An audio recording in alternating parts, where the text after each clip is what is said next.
Welcome to the ClevelandMoto Podcast. Hey, everybody. We've got ClevelandMoto Podcast in episode number 559. Light them up, boys.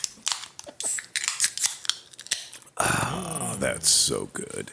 And tonight, to my immediate left, we have guest in the studio. Greg Castillo. And to his left. Silent Dan. And to his left. Steve Sleepy. And to his left. Johnny Mac and Cheese. Coming around the corner. Speedy Pete. And in Chris Smith's slot. Sean Noel. And behind the bar. Tom Pennington. There we have it. That's a full podcast, folks. So much going on. Most of me have recovered from Mid-Ohio. Except the voice. Except my voice. My voice is stuck in the Barry White mode. That'll be for a few more days. Oh, yeah. Oh, yeah. That's right. I'm your father. Okay. I think daddy is the phrase. Daddy. We had an amazing time at AMA Vintage Days, Mid-Ohio. It's always a high point this year. Wow. This year, I think we did take it to 11. Best weather ever. Best weather on the planet. Definitely. I couldn't believe it. I kept waiting for something to happen. I'm like, there's going to be like a microburst. Like a meteor's going to fall out of the sky just in one section. I wanted a little microburst, though, but it's fine. I'm okay with it. I bet you did. Everyone's like, we need a little rain just to knock the dust down. Yeah. And I was like, shut your whore mouth. Yeah. Yeah. Because this would all turn into Camp That's what Slurry the water mud truck was for. instantly. Damn, Smith grew a hell of a stash. Yes, Smith did. Surprise, surprise. That's right. He looks younger, too. The water truck forgot about us for the first day or two. Yeah, they did. But when they came down and I was like praising God in front yeah. of them and being like, yes, thank you. Then like they started showing up. They did. They came around. They appreciated our appreciation of them. Yeah. We, to bring you up to speed, I, again, bought nothing, sold 6 bikes, and that was great that we sold 6 bikes because on our way home, Marshall's there. Hey, Marshall. Hey, Marshall. Had a great Speaking time. of people that bought bikes. Yeah, exactly. And what was funny was I did not step 1 foot into the swap meet. I didn't go in the swap meet. Not one time. I didn't walk through it one time. I didn't even... I did, and thanks to Nick, I had a fat wad of cash in my pocket. There wasn't a damn thing for me to buy. Literally, I had money burning a hole in my pocket, and I couldn't give it away. We're all getting older, aren't Hey, we? we are. I would say that I found a few things that I could have bought. Like, I could have bought another TL 125 for probably $350 that had the right motor and had a lot of stuff. But I'm already sitting on. I don't need another. I'm happy with what I got. I did see 2 different Super Hucks that were almost as nice, maybe as nice as mine. Wow.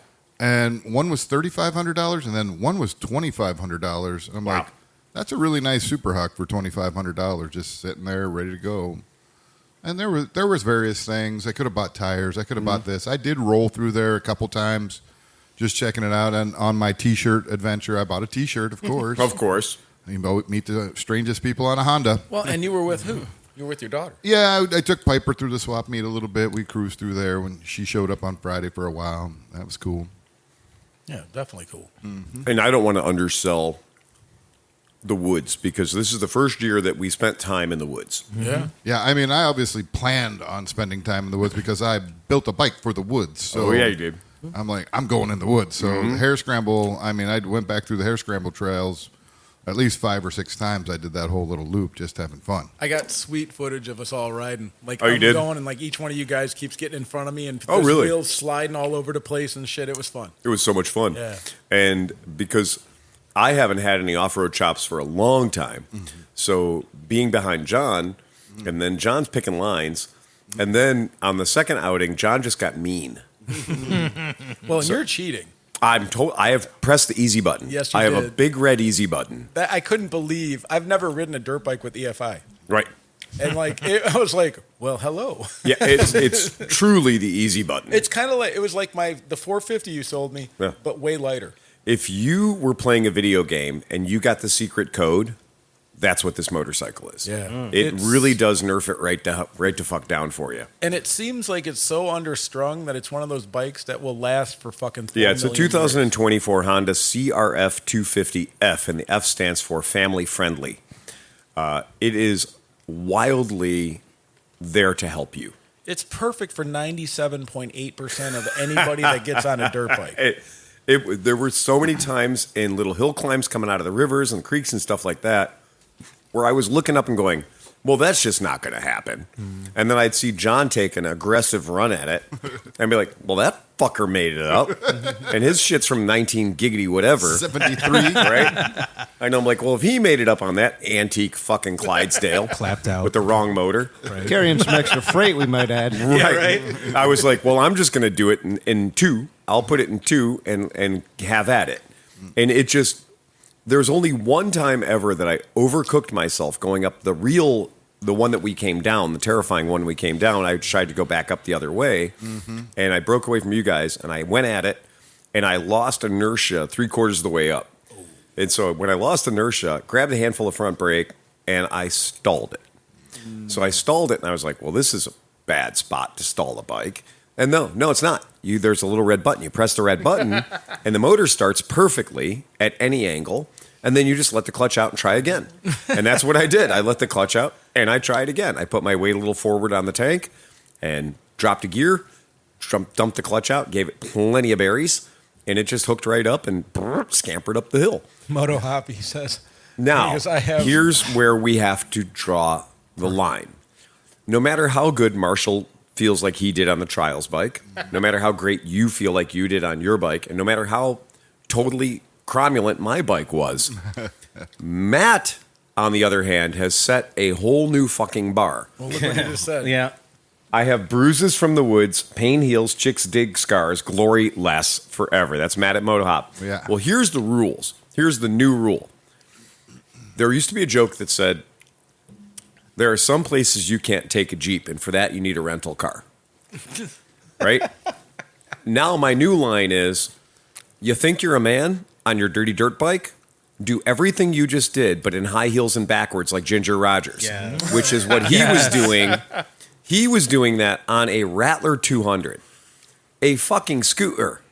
And not only did he do it on the scooter, but everything I just talked about, like I wasn't sure I was going to make it up. Oh, yeah. I could perch up at the top, and then here'd come Matt, just, the king of stored momentum, I guess. Well, here's the funny part. So I was riding my Buscadero, which is clutchless, right? It's a semi-automatic. And I was kind of freaking out about that because, I'm used to riding dirt with a clutch. And so I was like, man, this is really hard without a clutch. But I still had gears.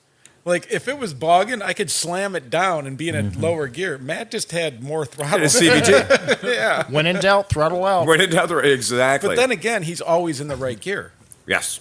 Yeah. So, that was kind of a benefit. And those tires seem to be kind of grippy, too. But they shouldn't be. Right. But they kind of were. They kind of were. Yeah. Yeah, it was weird. You think I was trying to be mean, but what I was actually trying to do was keep my momentum because my bike really wasn't geared down enough.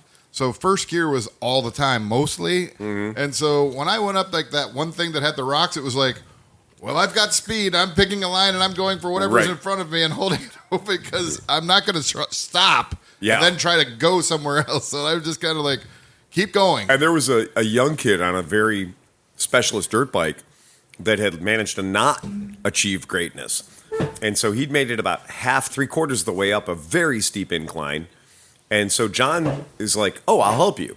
So John goes over, and this is a mud pit at the bottom of this very steep hill climb. Stuck. And he was just spinning his tire, throwing shit everywhere, but he was making no forward progress. So John goes over to give him a hand, and John's trying to push him. I didn't want to get my feet muddy. I had my flip-flops on. Were you in your fairy outfit or no? He was Not at Not that yet. point. He was in his official Moose off-road rated flip-flops. Oh, Well, and here's the thing about wearing like just sneakers and flip flops back there.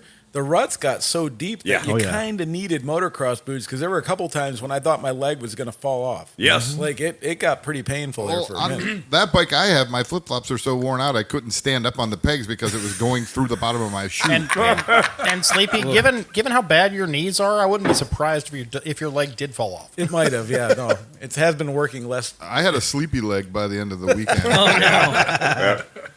I could barely walk Saturday night.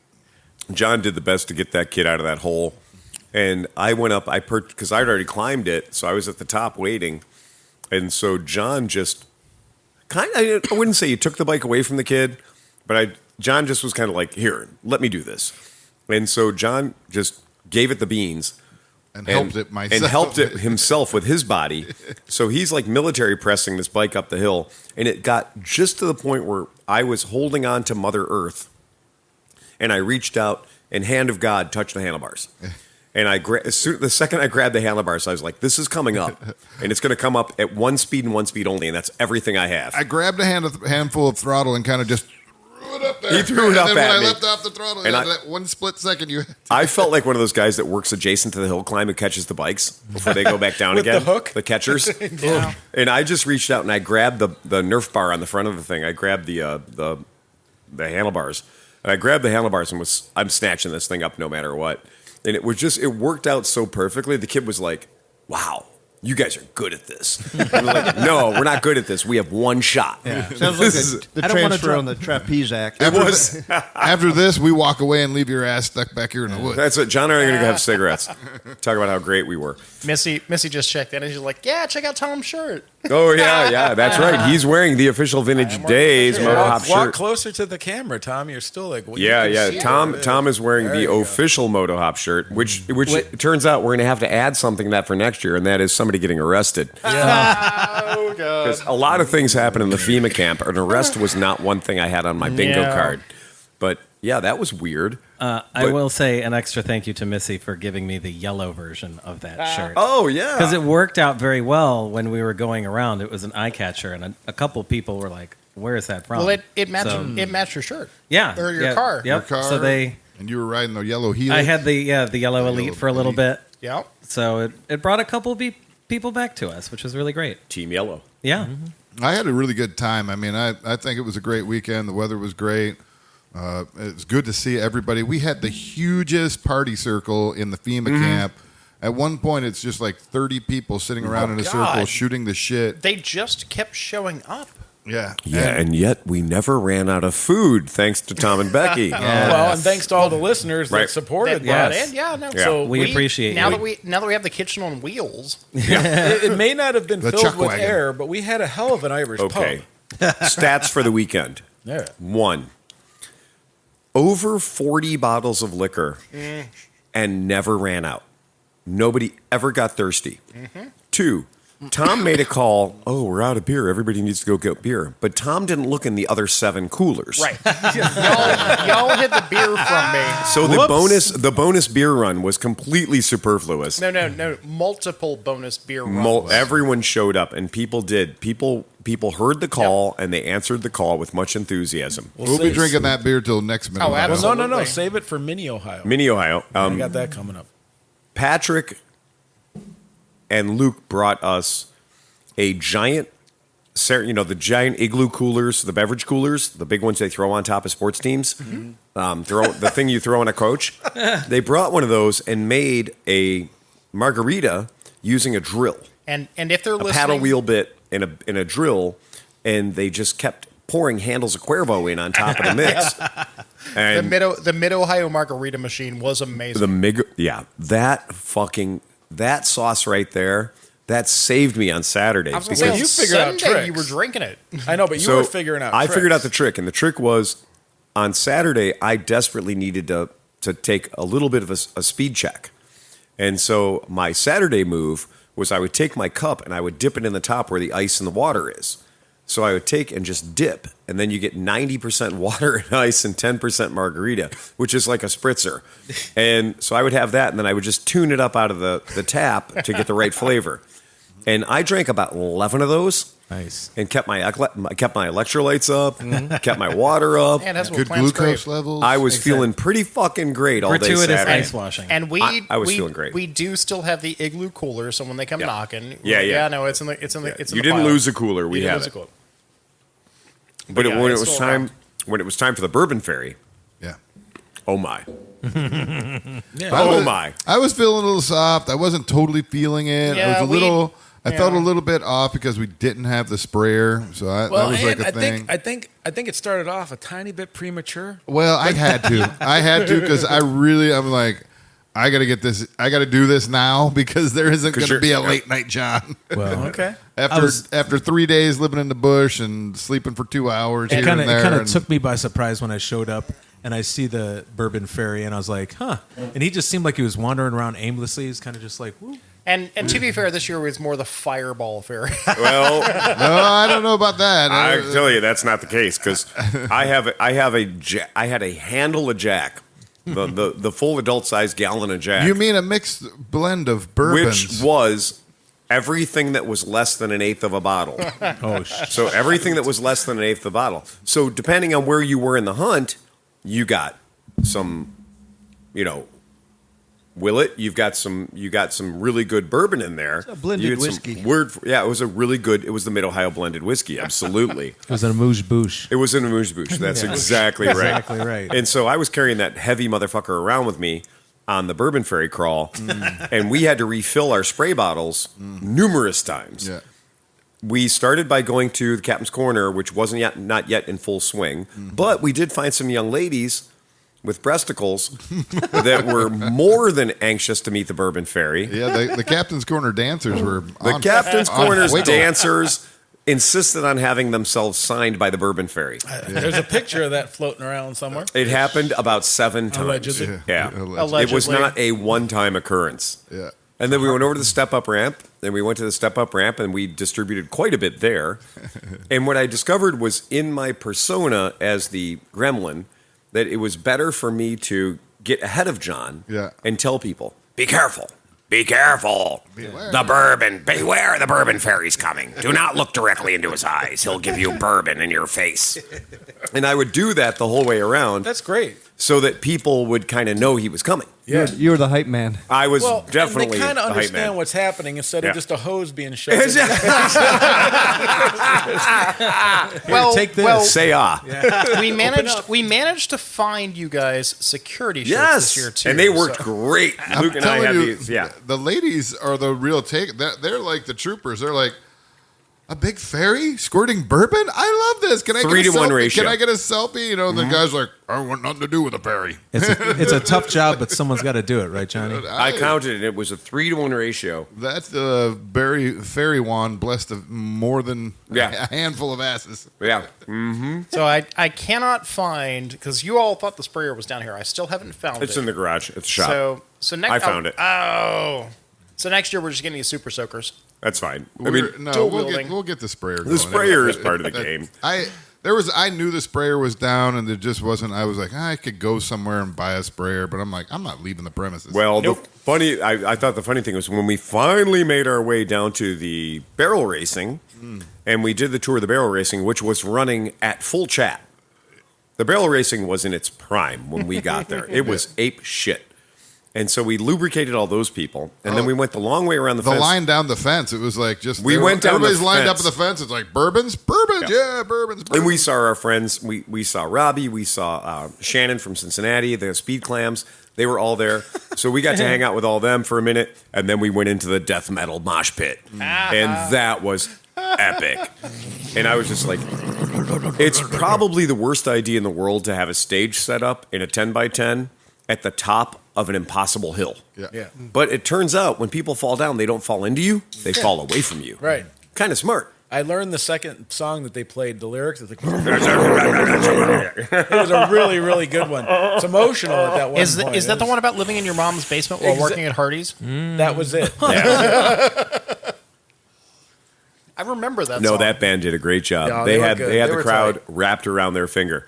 I And like- one of our guys bought a T-shirt. Yeah, no, but I So, love how the the event bands. is kind of morphing. It is Like, I love the Captain's Corner. I'm not taking anything away Well, from it. I But like, love- how many burnouts can you do, right? I loved So- the angry comment. It's turned into Burning Man with motorcycles. It's been that way But for a it's couple been years. that way, isn't it? That's not an angry comment. That's on the fucking No, flyer. no, somebody made that but as a, yeah. I was But gonna say somebody made that as There's a comment. not been a comment that's been angry that has been made by anybody that's younger No. than 50. No. Like Yeah. these are all the 60-year-olds that are like, I want my Mid Ohio back. It's Just like let 60. it morph, man. Dude, just go to 70, you know what fucking I'm just saying? go to Like, fucking fuck you. barber. You're not included. You're not mad. I'm saying like Yeah, that's what's happened down in the rowdy corner of the campground. But Yeah.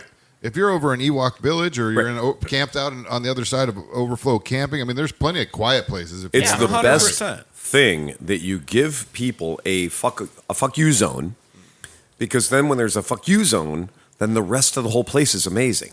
Because people understand, if you want to rip the tits off of it, you go to where we are. But what I'm saying is I like that it's evolving with different Yeah. events now. Now Me you too. have the metal band. You Right. have the drag or whatever they were doing over The there. metal You band's have- been there for 10 years, though. No, I think. Rippers, but- absolutely. No, but Rippers it's- Row has been fired up for at least 5 But years. what I'm saying yeah. is it's always been there. Right. But it seems like it's gotten way more attention now. So it's Yes. like the thing, which is good because It's fantastic. that way it makes the event kind of fresh. Over 70,000 people this year. Yeah, yeah. And you would know it if you tried to park.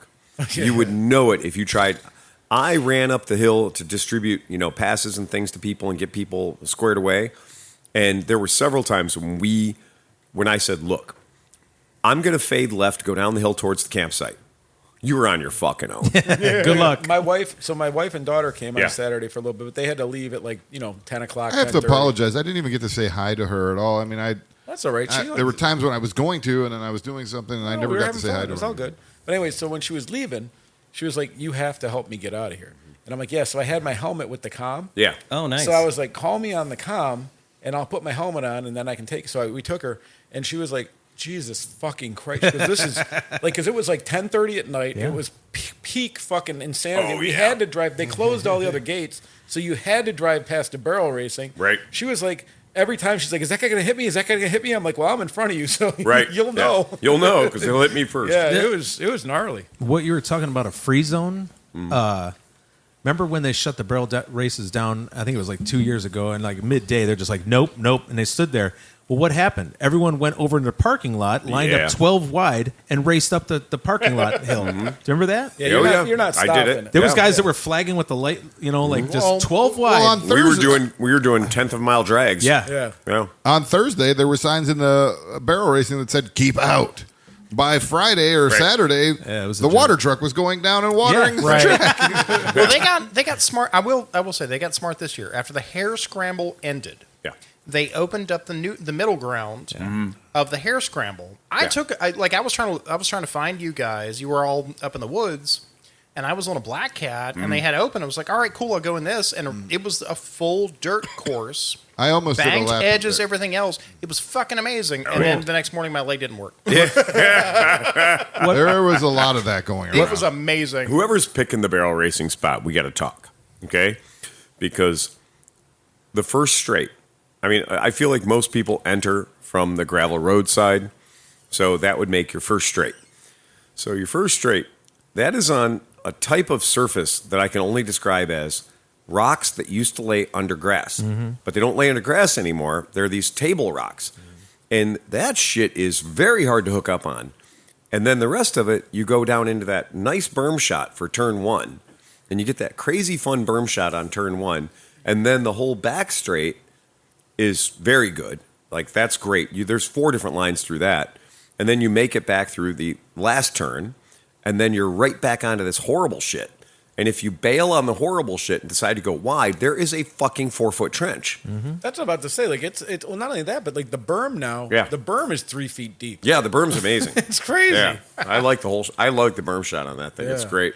But it is just, when you're coming back to lap one, if you don't have yourself set up pretty straight, pretty where you want to, there's nothing to grab onto with knobbies. Yeah. You're just on rock, and you're just skipping on that But shit. meanwhile, like every time I'm like, I'm getting to be a pretty good rider. Some kid will be like, the dude did a lap on his back wheel. Yeah. Oh, yeah. Through that. Yeah, through that. Yeah. And I'm like, how the fuck It's amazing. do you do that? It's great. Like in the middle of he wasn't going slow. Yep. He was like at the speed of barrel racing on his rear wheel and then did the turn. And I did the barrel racing on several different bikes, a lot of different bikes, and every time I went there, it was a totally new experience. That kid on the TTR 80 was lapping you, wasn't he? When we were watching the lap by step-up lap ramp people. there for a while, I think the average age was about 12. Oh, at the step I'm up like, ramp? when you're hitting a 4-foot jump and going Yeah. 12 feet in the air, Yeah. there was nobody like me doing Oh, that. but it was funny. As soon as they added the inflatable love doll, so like the fire was one thing. The fire was great. Nobody was having too much trouble with the fire. But when the love doll came out, then it became, we are mission focused. And how the hell anybody can hit that ramp, grab the love doll, and still tabletop it, and come down on planet Earth and not die. We had a couple of guys kind of barrel race it like on the front wheel a little bit. A couple of guys did the wobbly bobbly on the front wheel, but they didn't die. I saw a couple young kids eat shit. They just Yeah. bounced back. They just up. bounced back up. Well, my if you're God. if you're under 18, you Yeah. kind of bounce back. At about Yeah, your 24 whole body's is when your made body of starts going. Okay, There you was should one do that. kid who weighed like 90 pounds. I mean, he was a That was little just Carter. kid on like what? Yeah. And he was just like lapping that ramp. Oh, Like, Carter's turned into a machine too. Carter has turned into a whole different evolution.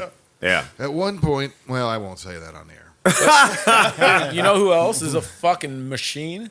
Is Anson's daughter, Ivy. Ivy. Did 9,000 Nada ramps. And like she was on a Black Cat. Oh, she asked if she could borrow the Black Cat. I thought the answer was going to be like, yes, do you need to go to the bathroom or something? And that's great. Yeah. No. Now, she was doing 12 o'clock like wheelies and shit. Like She down was the infield. owning that Black Cat. Launching it over fire. What I think off is Nada funny ramp. is she, at some point after her 200th jump, she came back and she goes, I love this bike. It's great. It's awesome. I was like, 5 people at this camp couldn't keep it running. Yeah. And we're like, oh, I wish it was better. I'm going to whatever. And I was like, it just wants to grab the scruff of its neck and just that crack was- the shit out of it. That was 3? Yeah, she Yeah, was that She was on 3. 3? She was on 3. Yeah, you got to choke it to literally stick your finger down the throat to start it. Okay. or Okay, just give let's it go. wide open. Or just give throttle like it she wide did. open throttle like she did. Yeah.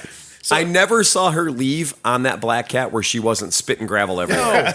And then she was so awesome. So like when we had the Zorb balls, I was Yeah. like, "Do you want to try them?" Yep. Do you want to get inside of it and crowd surf? Yep. Yep. Yep. Oh, she was the one, huh? Yeah, she was the Oh, I one got a crowd whole surfing video on the coming Zorb with ball. She was a Dude. trooper, man. We She said it was was fucking awesome. It was crowd surfing without sexual assault. Yeah, it was Yeah. the safest shenanigan we've Yeah. ever done because she was encased in an Yeah. airbag. Well, when we lifted her up the first Into time, the burn pit. The first time we lifted her up, it Yeah. was like the crowd wasn't that dense, so there was a part where like, she fell, but she was in a inflatable. Yeah. like she hit the ground and was like, I'm cool, you know. Yeah. And then it What bounced, did but you then it went back what up. did you- And then it was yeah. Marvel. What did you do over summer vacation, Ivy? Right. Well, let me tell you, So this one time at Mid Ohio, After doing 2 shots of Fireball, I'm sorry. she did great. I told She her really how did. proud I was of her. I'm like, do you understand how important Yeah. it is for us to carry on shenanigans? Yeah. And you have just done that for us? Yep. I'm like, you have done something that has never been If- done before at Mid Ohio ever in 25 years. We have to convince Anson to bring them both because Yeah. I cannot remember. Yeah, his son's I name. can't remember his son's name at to the moment. band camp Yeah. because that's where I met Anson in the first place. Right. Is at band At camp. band camp. Yeah. And there's absolutely. no reason for them not to be there. Everyone did such a great job. I mean, the Mid Ohio crew, everybody, I think that I'm very proud of our whole crew. I think we did a great job, really looked after each other, made sure everybody had everything they needed. You didn't want for anything. If you showed up at our FEMA camp, we had people like, hey man, do you know where I can find a Sawzall? Yeah. I Yeah, brought sure, we I got- brought we my got you. entire Ryobi kit. Like, I need this thing or that thing. Yeah, we got you. We I need a got bail- everything you need. A bail bondsman, man. A notary. Well, We didn't have any of those. Somebody Yeah. needed one. Mike The good news was the bail wasn't too high. yeah. Mike Stewart and I went and grabbed a couple trees and chopped them up with my electric Oh, nice. chainsaw. Yeah, Nice. I brought pallets out the first night. I went and did pallet rescue on the Black Cat. So I went into behind the race service garage, and I was like, "Those are the good pallets." And the guy's like, "Yeah," and I'm like, "But those are the shit pallets." And he goes, "Yeah." And I said, "So I can take as many of the shit pallets I want?" He goes, "Oh, you can take as many of the shit pallets as you want." And he goes, "Just don't burn them." And I went, Okay. "No, I'm just going to level my trailer out." Wink, wink. Okay. And I ripped them apart with my Nudge, gloves nudge. on, peeled them apart, and then loaded the Black Cat every way you could load a Black Cat with wood. And I was 4 feet wide on a Black Cat. The problem is you just have the one headlight in the middle, Yeah. so people just think you're one bike coming down the trail. They don't know that you're 4 feet wide. And so I was like, guys, you got to make a little bit more space. Wide load coming Wide through. load. Yeah. And it was just nothing but angry plate. You know, it was just nails and shit sticking everywhere. So I was like, I can't put my feet down Right. at all. I'm So- riding through the campground with Dragging a 12, tree. 12 feet of tree. Yeah, behind you were me. dragging a tree. I think it all went really well. I think we had the right level of shit. We had the right gear. I think it went well. And Wendy, so, you know, Wendy and Liza and Rose, you know, they're all riding. They're all wrapping up this insane 16,000-mile journey, spelling WRWR 2026 on the United States of America with their bikes. That's what I was thinking. We had a tent Yeah. with like multiple record. world record Yes. holders in our tent. Yeah, just hanging out, you It know. was kind of amazing. It was cool. It was really cool. And I set up the the Dan Kroenke Memorial Hilton. So I set that up for him. I put 3 nice cots in it. I swept it all out. I laid down carpeting for him. So they had carpeting. I hung a roll of toilet paper on the wall, so everybody had provisions. Nice. And I put boxes so they could put their riding gear and stuff in it, and got all the windows going, got all the got ventilation and the screens going. And Wendy was like, "Phil, I got to tell you, that place is perfect. That's a really nice place to sleep after you've been on the road for 27 days or whatever." Yeah, for sure. So they were great. I tell you what, being able to go in the U-Haul and close the door and get darkness and maybe some silence. Oh yeah. Was probably a big bonus. My U-Haul camping experience, I strongly recommend it.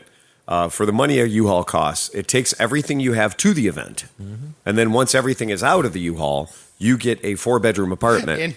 Including the kitchen on wheels. Including the kitchen on wheels, exactly. Yeah, but I love the U-Haul sleeping business. It's very quiet in there. It is deadly dark. And it took the sheriff 3 people before he got me woken up. Right. 5 o'clock in the morning because I'm an early riser. Yep. I get up. I'm like, well, I'm getting out of here. I don't want to be rolling around keeping Bruce up because I was camping out with him. I drag myself. I'm like, okay, well, I'm going to go outside and poke around. I'm going to go see if I can stoke up the fire. Yeah, get the fire going again. Some people like to have a little bit of fire in the morning and everything. And there's the sheriff's deputy sitting out there on his quad runner. Yeah. Just daylight. Like, good morning. And then he's like, I'm looking for Eric. I'm like, Eric who? I don't know anybody. Yeah, right. You're like, yeah, well, you don't know that guy. And then he's like, so I go about fucking trying to get the fire started. He jumps off his quad eventually with his clipboard. I'm like, and I remarked audibly, uh-oh, clipboard's out. Clipboard's out. There means there's something. There's a ticket to be had. There's business happening here. So he went and walked over to Tom's trailer, and I'm like, he's boom, boom, boom. I have never had to have the knock of the cop authority. The cop knock. But I understood it was the knock of authority, and I woke up and I went, okay, what do you need? And I'm like, there's no Eric in there. I know that. We know who's in there. Well, he was asking, like, who owns this spot and where are they staying? I'm like, well, it's from there to there. Yeah, there's about 9 of us. Right, I was going to say. And Rose was the one that woke up first and was just like, he's in the U-Haul. Go talk to Phil in the U-Haul. And then, so when I said there's no Eric in there, he's like, I'm looking for Phil now. I'm like, oh. Tom was hoping it was. Yeah, he knew he wasn't going to find Eric, so he decided he'd start looking for Phil. So he rolled up on the U-Haul. Yeah. Boom, boom, boom. Morrow County Sheriff. Oh, that guy. So I was like, because he'd threatened to throw me in jail the night before for obstruction, of all things.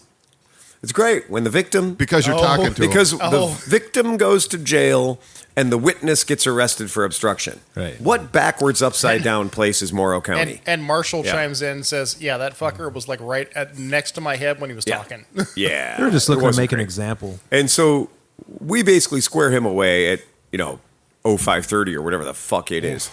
So we square him away. He delivers his little summons, whatever. And then he comes back. I question, why did he have to be there at 5 a.m.? No. And He went to hide. He went to hide and figure out how he was going to write this up. So he went to write the world's most obfuscated report that probably has not even a tangential relationship to what really happened. Because I'm not joking. The victim got arrested. The assailant stayed the night and got a ticket. And the witness got threatened to be taken for obstruction. And I've done law enforcement for a little while. That's not generally the way it works. We might have to spill the beans on this one. We're not going to spill beans. We're just going to say what happened. That's We what protect happened. the names. Yeah, exactly. I've told you enough that you can Hey, Sleepy, fill out the numbers yourself. You got that dunt sound from the Law and Order? Yeah. Dun dun. But here's in my opinion, this is the worst thing because after this whole thing is happening at 5:20 in the morning, what have you, he comes over and he's like, "So is that your CRF? Is that your dirt bike?" And I'm like, yeah. And I was like, who's asking? And he goes, because I have a plate on the back of it because Mid-Ohio used to have a rule that said you couldn't ride on the main drag up and down the middle of the Mid-Ohio unless you had a plate on the back. So they tried this for years. So all the little bullshit bikes had to stay in the swap meet or had to stay in the campsite. They didn't want them going up and down the hill. So they said, if you're going up and down the 2-lane major road, you have to have a plate on the back. So they tried that for ages. So I said, fuck it, I'm not going to get weird. I'm going to stick an old dealer plate on the back of this cocksucker. So I did. So when he starts pointing out, like, who owns that? I'm like, oh, what? It's 5:20 in the morning. You want to take me for an expired fucking plate, pal? You know, like, I didn't say that, but I thought it. And he's like, so is that bike big enough to carry me? And then I was like, no, this guy actually wanted to talk to me about potentially buying a bike that was in my booth. The problem is, I understand he's on his 9th hour of duty, but I'm on my 2nd hour of sleep because of the shenanigans he pulled earlier that kept everybody up way too long. So he's the reason I didn't get any sleep, and he's the reason I had to wake up at 5:30. Somebody else is the reason a bomb went off at 6:12 a.m. or not. 6:22. 6:22 a.m. It was definitely a bomb. It was a great. It was loud. No, it was a not. cannon. It was a cannon. It's a Well, cannon. There's okay. a guy who lights off a cannon. There's an hear it. asshole that fires off a cannon. That's a hell of a cannon. But there was also a guy that apparently shot off a bomb underneath a steel trash can. Oh, I heard about and that. cut a kid's I fucking heard leg about because, that. goddamn, Wait, did somebody get hurt? somebody got hurt. Yeah, so it turns out, important safety tip from your Uncle Phil. If you put explosives under a trash can, that's an improvised explosive device, and that's called shrapnel. Yeah. It's just a really big pipe bomb. Yeah. Yes. So somebody got hurt? Somebody apparently, like they did a A trash can bomb. fireworks mortar Right. under one of those metal Under a trash trash cans. can. That's and not it apparently did not go well. No. And a younger teenager got cut Oh, man. from the shrapnel. Here's the thing. People, we all love Read the fireworks. label. John loves fireworks. Everybody loves fireworks. Read the fucking But I don't label. know if you need to bring the 13-inch shells to fucking Maybe not. Mid-Ohio when, maybe it doesn't go all the way up and lands on your neighbor's tent or something. Infield, Yeah. pop-up camper burned to the goddamn ground with a person inside of it many years ago. Well, Not there that was- many years ago. It was the year we were there was 0. How about the AMA Superbike days when the Star Fox fucking Yeah. whole RV burned down Yep. because of fireworks? Yeah. Supposedly. Some sort of a hot Roman candle or a firework landed on top of this Yeah. pop-up camper and burned the people down inside of the pop-up camper. Oh, Christ. like they're not. Yeah, here they're not anymore? here anymore. Yeah. Oh, Jesus. you didn't say it was occupied. Yeah, dude. they don't get to talk about the experience. That's not cool. Yeah. Yeah. So that's Mid-Ohio fatalities are not great. But that's the thing. And I can understand if they wanted to come down real hard on fireworks after that. Yeah. Yeah. That would be totally reasonable. Oh, yeah, some of those weren't even fireworks. They were state sponsored Yeah, fireworks or whatever you want to call them. Yeah. Well, there's no shortage of budget at Mid-Ohio. Yeah. Right? You see what people show up with.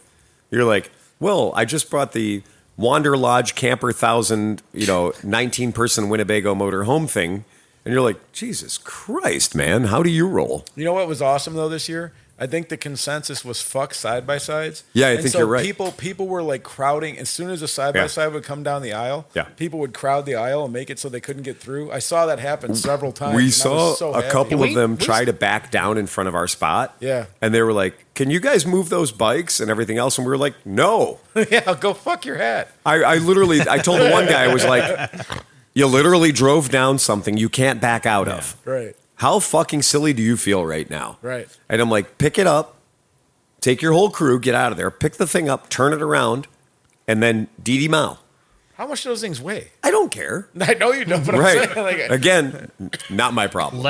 More than my Honda Civic. Yeah. A lot of people don't understand it's a motorcycle event, not an off-road event, Yeah. which is different where you could bring a side-by-side. They will But it's always, not that. They'll You know always what we be should do? conflicted because they rent golf carts and they like the income of renting golf carts. I kept so the wondering- side-by-side golf cart format, you have to find a correct way to write the rule. Sure. Make that it says, 2 inches wider than a normal golf cart. Right. Anything else beside that, fuck you. Well, who's going to be sitting out there with the tape measure? Easy. you know? When they come in the door, if you have a side by side, you have a stick. That guy that gets sleepy shit every year. yeah. You make a 2x4 2x4, point that yeah. gets through into the swap meet Yeah. or into the campsite. Yeah. And you're like, if you don't fit through this hole, Fuck you. it's like flying Frontier. Or how about this? We got to find us. This is another thought I had.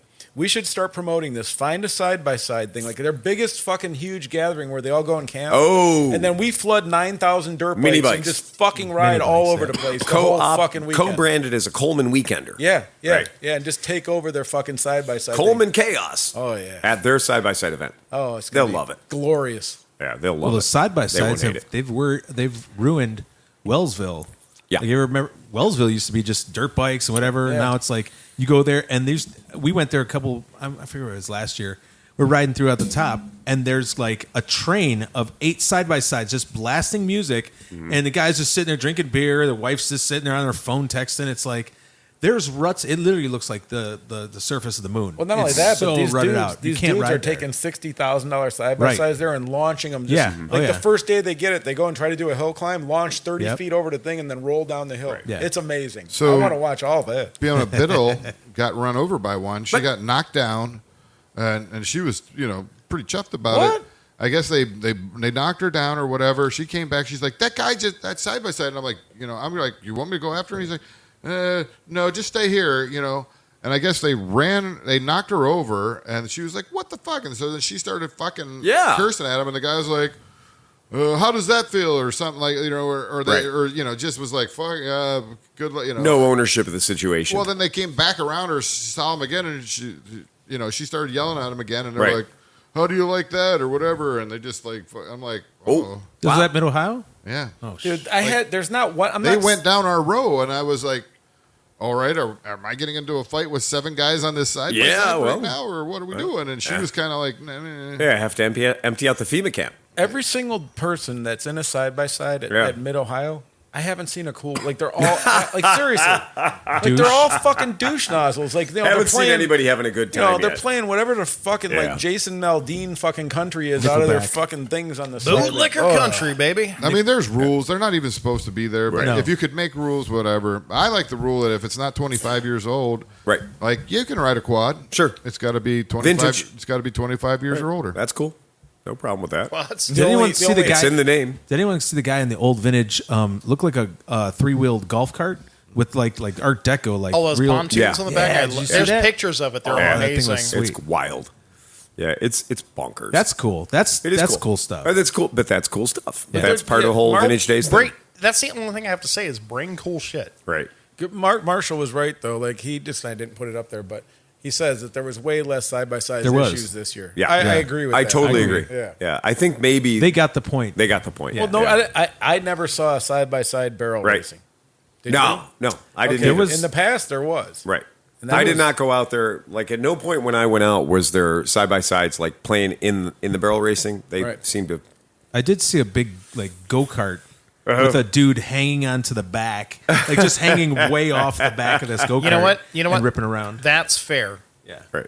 If Big you're gonna go-kart. bring it, bring it. It was pretty Don't just epic. cruise though. around because I can bring my fucking Honda Civic. Yeah, if you've got some, right. if you've got some Yerf dog or something, and you just want to go out there and be silly, but it's just like there's that idea. It's like they just don't fit in the aisles. Yeah. No, but it The was best years of the barrel racing, I mean, they actually were somewhat organized a little bit. And like somebody was actually got a checkered flag, Right. of all things. Yeah. And then they were running like the women's, they had a women's heat where Right. like, all right, yeah. it was just a bunch of chicks out there ripping the shit Yeah, out a of couple it. of That was three, super couple of 3 years ago for sure when I was down there, and they were like, "Okay, everybody stop, everybody stop, everybody stop." And I was like, "Wow, somebody's got the balls to go out and try to stop barrel racing. Well done." But the guy was like, "Yeah, everybody stop, everybody stop." Okay, all the women line up, and I was like, "That is cool." Couple And then skate they were like, only. Couple skate. "Well," and they did, and then a little short while later, they were like, "Okay, everybody stop, everybody stop, everybody stop." Okay, anybody under the age of 8.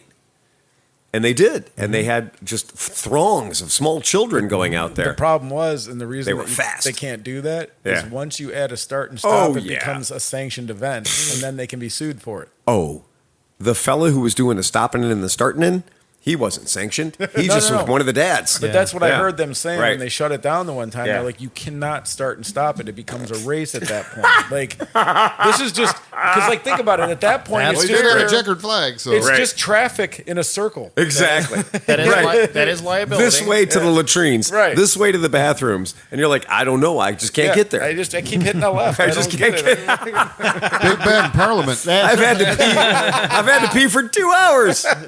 Look, kids, Big Ben. Can you imagine a first timer though not knowing what's going on? They're just driving down the road and they do just get pushed into I just think it's so funny because it does sometimes it almost blocks that gravel road that goes right past it. Yeah. And so sometimes they get pretty deep into the gravel road. And I've had to go back and forth with some vehicles through there and been like, hey, come on, man. Yeah. There's a whole lot of barrel racing real estate that you can park in. You don't need to park on the gravel road just to appreciate That's the wide it. line. It is the wide line. So on Saturday, me, Matt, and I think Marshall and a couple, Yeah. another dude, we walked up and we were kind of where the metal band was playing, like they just finished, right? Yeah. And we looked, because you're kind of on a hill. You're and elevated, We kind of yeah. looked down, Yeah. and just the barrel racing alone could have been like an event. Yeah. But Oh, then, yeah. like, you look past it, and then there was the corner going on, and Yeah. then this, and then you turned around, and it's fucking It's a crazy, 7-ring man. circus. Yeah. Yeah. It's every discipline of both authorized and non-authorized motorcycle shenanigans. But after all these years, 20-some fucking years, whatever, you go out there, and I'm still amazed Me too. that, like, this is happening. Yeah.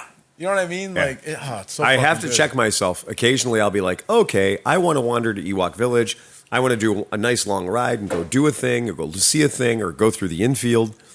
And I was at some point, I was like, I just want those French fries. I want those skinny French fries with a mountain of vinegar on them. And I'm not gonna stop until I get the skinny French fries with a mountain of vinegar on them. And so I rolled through, and I was on one of the. I was on the Black Cat, and I'm ripping through, having a good time, and they had a corner set up like a Starboys corner. Like, I don't know how the hell they did this, but they found an extra 400 square feet, and it wasn't even square shaped. It was mostly diamond shaped, triangle shaped, but they were doing it. The guys were in there doing wheelies and doing slow speed wheelies and having fun and stoppie contests and all that kind of crap. And I was like, that's another bonus thing that has popped up that wasn't there last year. So every year, something new pops up. Using every bit of space available to you. It is. And I mean, we were there for years when they had trials guys doing trials on top of cars and stuff in the infield. So it constantly changes. It's pretty amazing They that had they trials can. guys last year. Yep. Yeah, that was Yeah. good. It was really fun. We had a good time. The seminar thing, moving into the big pavilion, was a I smart just want to say move. real quick, Piper really got a really good kick out of our group ride that we took over to Ewok Village. And Oh, yeah. everything.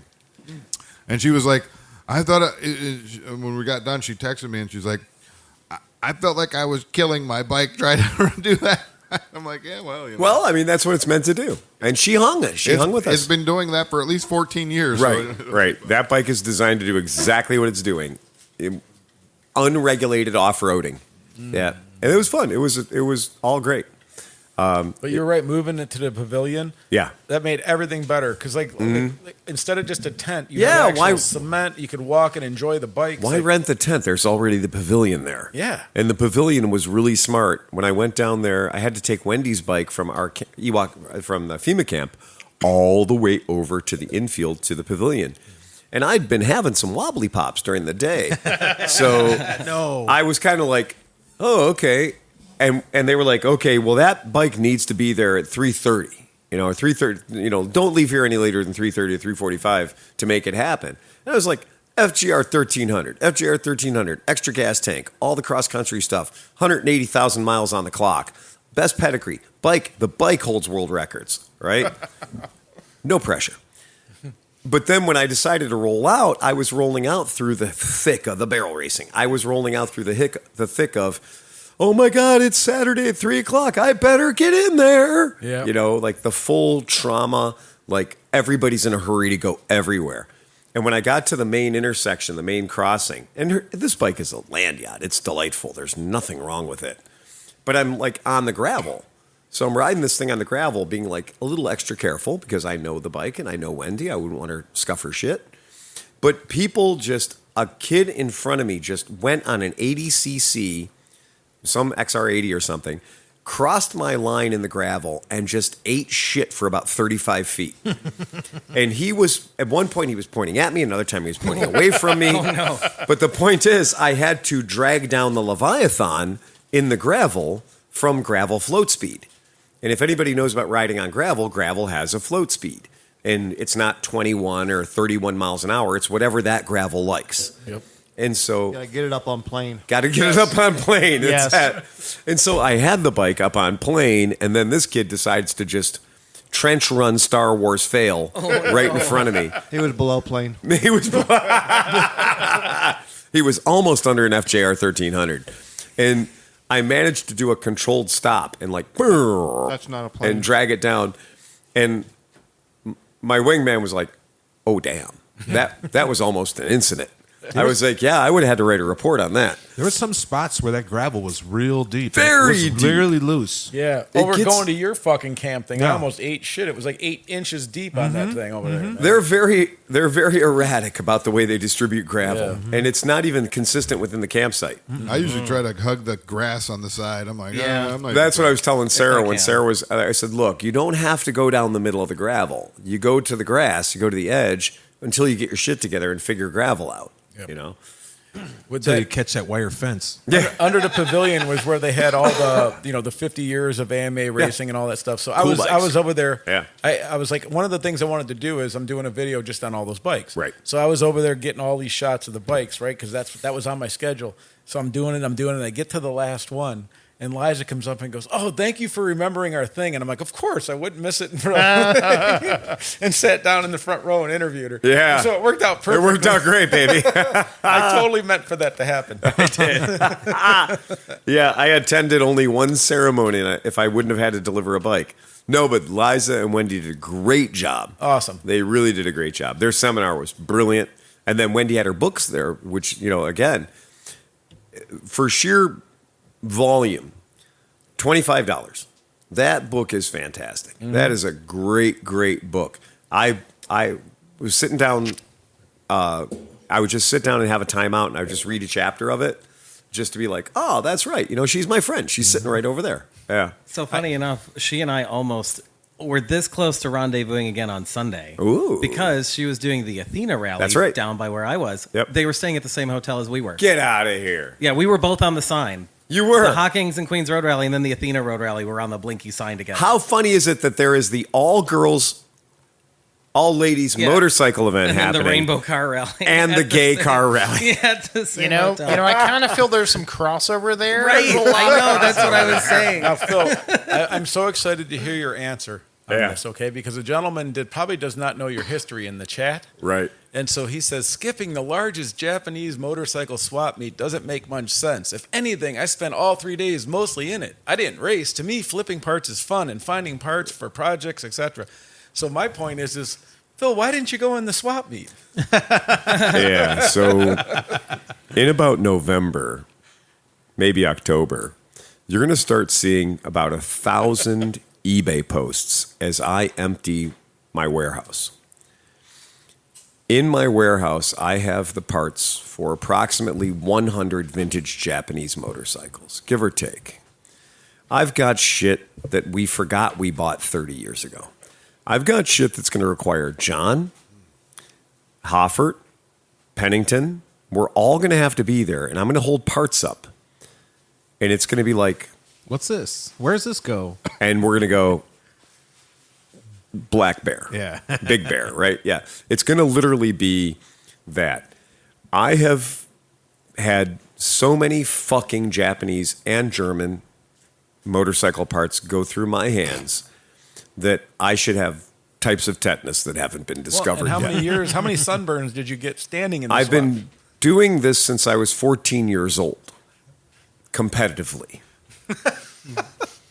And I can tell you the times when I've gone to this event and I've come back with 6 Honda CB500 4-cylinders. Take that. I've also been to this event where I've come home with 3 or 4 Honda CB350Fs. Or how many years did you spend selling stuff standing in the swap shop in the sun? 24 plus. Yes. In the swap meet, Right. trying to get rid of 14 Trail 70s that we took in various states of disrepair. I have thrown away Yeah. in the last year or two enough stuff to populate 2 or 3 Yeah.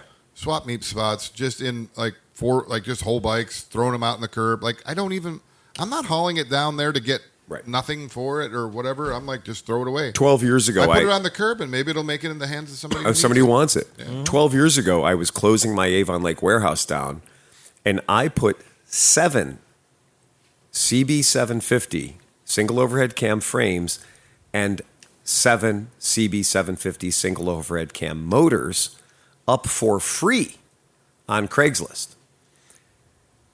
Do you know how many people showed up to get them? Oh, zero. Anytime Zero. Anytime you give stuff away, But motherfuckers never how many show up. people called and said, "Oh, do they run?" Do they have titles? Are they in perfect condition? What's the compression on the Can I third drive it hole? home? Right, exactly. Drive it home. Right. Is there enough there I can build a bike, and can you help me build it? Yeah. And then warranty it for the rest of your life? It's free, right. buddy. You get what you pay for. And I was like, they're free. Come and fucking get them. And so I took a picture of the back of my pickup truck when I was going to the dump for 13 cents a pound. And you'd have thought I was Hitler Mussolini because I took a picture of all the stuff I was taking to the dump.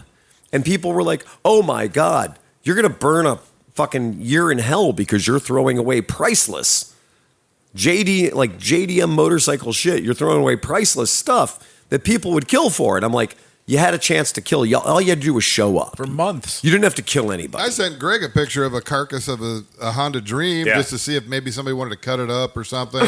Yep. He's like, no. Well, what you were talking about, I threw that out on the curb. We have abandoned 9 bikes at Mid-Ohio for the Jawas. what you were talking about, Yep. what you saw as Superhawks. Yeah, I At the saw thing, two of them? really nice Super Hawks. For 25 and 35. One was really nice for $3,500. Right. And, There's a you really know, nice one on the marketplace right now for $1,000. Yeah. Right. So It's stupid. I tell people, like, sell your stuff before Middle so you could just go there with cash. And Go be there and buyer. have a good time. But I don't need to add anything to my place. Right. Best case scenario, I've got 20 years left on this planet. At one project per year, I'll need to be 150. I'm not going to live to be 150. So it's time to fucking thin the arc. Right? The arc is way too heavy right now. And also, when you're paying a decent amount of money every month to put a roof over the head of the most ungrateful children you're ever going to meet, Yes. these bikes that you go there and you don't even like looking at them anymore Yeah. because they just represent failure. And you're like, God damn it. I go to my warehouse and I open it up and I'm like, I see my failed dreams. But I also see Tom's failed dreams, right? Shattered dreams. Yeah, and I'm like, well, that was a great idea. Let me rescue that bike. God forbid it languish in stasis in my buddy's garage in Detroit. It should languish in stasis in my garage in Cleveland instead. I don't want to do it. I get no joy from it. And, you know, I got a lot of joy out of just fucking punting bikes. Just push them out and Right. goodbye, fuck Yep. you, I'm not wasting my time. And that is the only joy for me is when I'm running a booth and some young kid comes up and he goes, "Hey, mister, how much for that thing?" And I'm like, "It says $500 on it." I don't have $500. Yeah, but you need to negotiate, little motherfucker, right? So What do you got? Step over here, Padawan. What do you got? The one kids, they came in and what are they holding? A set of pipes for a twin jet or something? That kid was trying to bump up. He He was doing the penny trade thing, and he traded his way up to a set of Yamaha scrambler pipes for like a Jet 100 or something. He was between a rock and a hard place Yeah. because I took him over to see Bruce. Well, that's what I told him to go. I said, "There's only one guy I know that has a twin jet, and that's why and you're he's in a rock. sitting 75 feet from here, but he's tighter. He's tighter than anybody you've ever met." Well, and all those guys are. Anybody who would be interested in those Right. is a tightwad, and it's Right. like, and you know, Bruce. They did a lot of researching. They're weird pipes. They're crazy, They but are crazy but pipes. you got your pigeonholed in that. You because have to find nobody's that gonna, right buyer. Oh yeah, like, And I think the kid was saying like he wanted $200 for them, or equivalent in trade. And he goes, "What scooter will you give me for these pipes?" And I was like, "You don't know the way this works. Nothing comes in. Right. The roaches check in, but they don't check out. Yeah. Right? It's just the opposite for me. In my booth, nothing is coming in. And I've done that for years where people are like, "Hey, well, I've got this really cool thing. Will you take it in partial trade for that?" I'm like, "Go liquidate that shit. Bring me money." Your booth was your campsite. It was. It really was. And it was It great. did amazingly well. It was so liberating this year to not have a spot. It was so liberating this year to not have a space in the swap meet. Oh, yeah. Because And you still It sold was so five nice to bikes. have Phil. yeah, Well, that's right. Not doing a demo ride. I didn't have to not go do demo rides. Not doing a swap meet spot. Because usually in Mid-Ohio, I'm working. Oh, yeah. The upfront showroom worked out very well. Yeah, it did. Yeah, the showroom just being in the campsite worked out great. Mm-hmm. It was fine. For what a lot of people that never been to Mid-Ohio don't understand is that there's a swap meet where there's stuff, Right. but everyone's selling stuff everywhere. Right. You go in I don't care. You go in the overflow parking. You go down the middle of the return lane that goes up and down, and everyone jockeys the position to put their bike Yeah. with their for sale sign up and down. Like It's Thursday. the biggest bazaar. It's everywhere. 20 years ago, we had a saying that said, if you were in the swap meet, John could leave his toolbox out on the tailgate of my truck. We could be using his toolbox, fixing stuff, doing our things and whatever. And we could go have a sandwich. We could go do whatever we're doing. And we would know that there was a 0 chance that anyone was going to unauthorized grab a 10 millimeter wrench out of that toolbox. It was safe. It was the swap meet. It was fucking safe. You could leave all your shit in your swap meet, laid out on the tarps all night long and not worry about anything. That's not happening anymore. And what happened to me last year, and the reason I'm not in the swap meet, is I had a lot of brand new parts. I had a lot of Mac 4-into-1 exhaust systems for CB 750s. I had Mac 2-into-1 exhaust systems, brand new in the boxes for CB 350s. I had a lot of really cool shit. I had a lot of brand new Ducati parts in the packaging on my tables. Well, I had to go help our friends shut down their booth. So on Sunday morning, I went to help them tear down their booth. And when I got back to my booth, there were 2 guys walking away with shit in their hands from my booth. And I was like, what the fuck are you doing? And the guy was like, oh, we're stacking your stuff over here by our camper because there have been people stealing from your booth. And I went, so you're protecting my shit by moving it to your into stuff. your booth. Right. Sounds about right. Why don't y'all just carry all that shit that you're helping protect from me back into my booth where it was? Right. Well, we just assumed you'd left and gone away. Yeah. Oh, because that's what people do. They leave thousands of dollars worth of shit in their booth, right? They just go away. No, the booth is your booth. That's sacrosanct. Nobody takes anything out of your booth. I have my phone number everywhere in that booth. All weekend long, people are like, hey, how much for the pipe? They'd call me, text me, whatever. That's how you're doing it. You're getting pulled 9 different ways at Mid-Ohio. Even if you need to go take a shit, that can be a 30-minute experience. You might not be in your booth 100% of the time, but people did steal from my booth. And so for me, that was like kind of a buzzkill. Because I didn't make any money in the booth. I actually lost property. So for me, I'm like, okay, so the honor among thieves thing is no longer there when people who are there are willing to be like, oh, that booth's unattended. Take anything you want out of it. Somebody else was saying that. I've read that in 30 fucking posts on the AMA Vintage Days Facebook group. 30 people have said they've had shit stolen from their booths. But you got to remember, when we're talking about years ago, the max was 20,000 people. Yeah, now you have 70,000 people. So there was probably 2 or 3 bad fucks then. And there's now you have over 800, perhaps 900 spaces. Right. And back then there were maybe 300 spaces. Right. You got a lot of. I mean, like your. It doesn't excuse the behavior. It does not excuse it, but I'm just saying, like 0.1% of most things are going to be. When it was an shitbags. enthusiast thing, and John and I knew 90% of the people that were walking down the aisles. Yeah. Right. Nobody's going to steal from anybody. But now we have a lot of people there that are just like for the spectacle. Well, that's the thing. And so when something gets that awesome, there's some people that I know. I talked to a few guys. One guy's like, I don't ride. I just came for the party. Exactly. So there's that too. Right. And so There was a post I think on Friday about someone stole a golf Golf cart, cart. Yeah. and they found it rolled over by the barrel racing. Yeah. It's like, you left the keys in it or whatever. Like I've heard that if you leave the keys in your bike, There was a you large might part get of me it that was taken. like, I should be chaining my bikes up at Yeah. night. Right. Just Yeah. I mean, I had the military KLR. and I've done that in years Everybody past. was looking at that bike, and I'm like, man, I would feel really bad if I woke Right. up in the morning and and it was walked gone. off. Well, the one guy, I don't know if you saw, the one dude had lost a Trail 70 was stolen from him. So the Trail 70 still hasn't appeared anywhere. It's gone. And so he was in the swap meet visiting people, and he left the bike in the swap meet, and he went to visit people that he knows in the swap meet, and when he came back, the bike was gone. So he said what probably happened is somebody who's walking the swap meet saw that bike there and just walked away with it. Maybe time to start attaching air tags and trackers. to Well, I mean, we're talking about a place where the vintage is the rule, Right. and so not to pile on, but that idea of like when it starts to be like, I don't know if you ever worked a swap meet booth, but the idea of like we're going to lock this down at night is pretty much a non-happening thing. That's not going to go.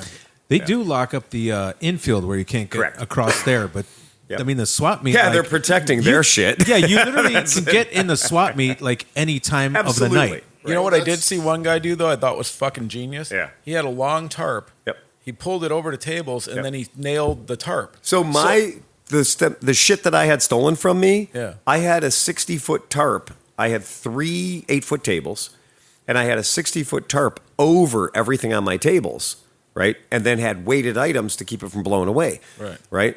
So somebody went to the trouble of literally lifting my tarp, inventorying my shit, and stealing it. And then the guys that were helping me, they were just getting dibs, hoping I wouldn't come back. If he comes back, we'll say we were protecting his shit. If he doesn't come back, we got all the good stuff. Yeah. I noticed, by the way, they were protecting the stuff that was very expensive. They weren't protecting the box of headlights. You know? Right. Yeah. So they were very selectively protecting my gear for me. Especially when you'd have to look at each box with the tiny label on it to even know what's in a lot No, of I Sharpied the shit out of everything. Oh, okay. It said from a long distance, Viper fairing, tinted, very cool, brand new inbox, $50. Did you give these guys a reward for watching your stuff? They were funny because when I came back and I got salty, they were like, I don't understand why you're being so mean. I was like, I don't know, people stole my shit and you're actually physically actively holding it right now. Yeah. So you kind of broke the spot, that 40 feet of real estate I spend money on, you violated it. Yeah. I wasn't there and you took things away that aren't yours. That's theft. So, the rule is, if you don't own it, leave it where it lay. Don't touch it. Leave it where it fucking lay. It's not yours. It's not yours to take away. And don't later on be like, we're trying to help you out. Yeah. I was protecting your wife's vagina with my penis. Nobody else was going to get in there. That's right. I was blocking the entrance. I was blocking the entrance. Just taking care of your husband for a little That's while. right. Don't worry. Exactly right. I was keeping her occupied so she wouldn't get into any trouble. Yeah, that's what that feels like. Has anybody seen the pictures of the Aprilia 400cc scooter yet? Yes. Mm-hmm. Okay. The one commentary says, basically, in this economy, it's an expensive little bike for 400cc scooter, $74.99, $7,500. Well, how much is a Vespa? A Moto Morini Escape 400, or I'm sorry, a Moto Morini Escape 650 is $1,000 less than this. That's true. Yeah. And this is an automatic transmission 400. It does share the exact same powertrain with the Piaggio BV 400. I was just about to say. Yep. Exact same powertrain, exact same everything as the BV 400. But they just rubbed a little extra money on top of it because of the Aprilia on the side. That's a thing. So it is tough because you got to really want an adventure scooter to throw down what ultimately will cost you $8,500 large by the end of the day. This bike has a $1,100 freight charge. Ooh, really? Yeah. This is not a cheap bike to put in your living room. Very tough. So $74.99. Immediately throw $1,000 on top for freight. It looks cool. It looks exactly like the Honda 750X. I mean, it looks exactly like the Honda doesn't just make the 750X. They also make 150X. The 150X and the 400X. Mm-hmm. Oh, I didn't know they make the 400. Oh, yeah. shit. Well, then that's probably they make an ADV 400. It's not the same bike, not even close, but it is interesting. So, I mean, I think the livery's cool. The big Aprilia racing team livery is kind of sexy. Everything Aprilia makes looks looks They're great. 50cc scooters. Look, they go 200 miles an hour. Mm-hmm. Well, the funny thing, though, is this will not be... So Piaggio, of course, Piaggio is Vespa, Moto Guzzi, Aprilia. And so this bike will only be sold at the Aprilia motorcycle dealerships. They're not letting Vespa dealers get their meat hooks on this thing, which is kind of weird because you'd think if you wanted your scooter to sell... You'd sell it with other scooters. You'd sell it in the place where they sell the fucking scooters. Well, the good news is the 5 people that are going to buy those next year that's are right. really going to enjoy them. They're going to enjoy them until For they trade them in. 124 miles. Right. Yeah, that seems to be our history with these things. It is really weird that What? they're not breaking the rule. I wonder if this is a biscuit that they're offering. Aprilia dealers, I don't know if you know this, but Aprilia dealers are doing really well right now. Aprilia is doing very well. Their Touareg is a very popular bike. Their 400, their midweights in all their versions are really selling. Aprilia is doing very, very well for themselves right now. The question is, are the Aprilia dealers going to be like, yeah, get this out of my showroom? Or are they going to be like, it's the greatest thing ever, give me 10 more of them, right? I mean, it's such a good-looking scooter. Yes. I mean, you might be able to convince some people that aren't really scooter people to like it. I agree, yeah, that's right. It depends on how you sell that, I think.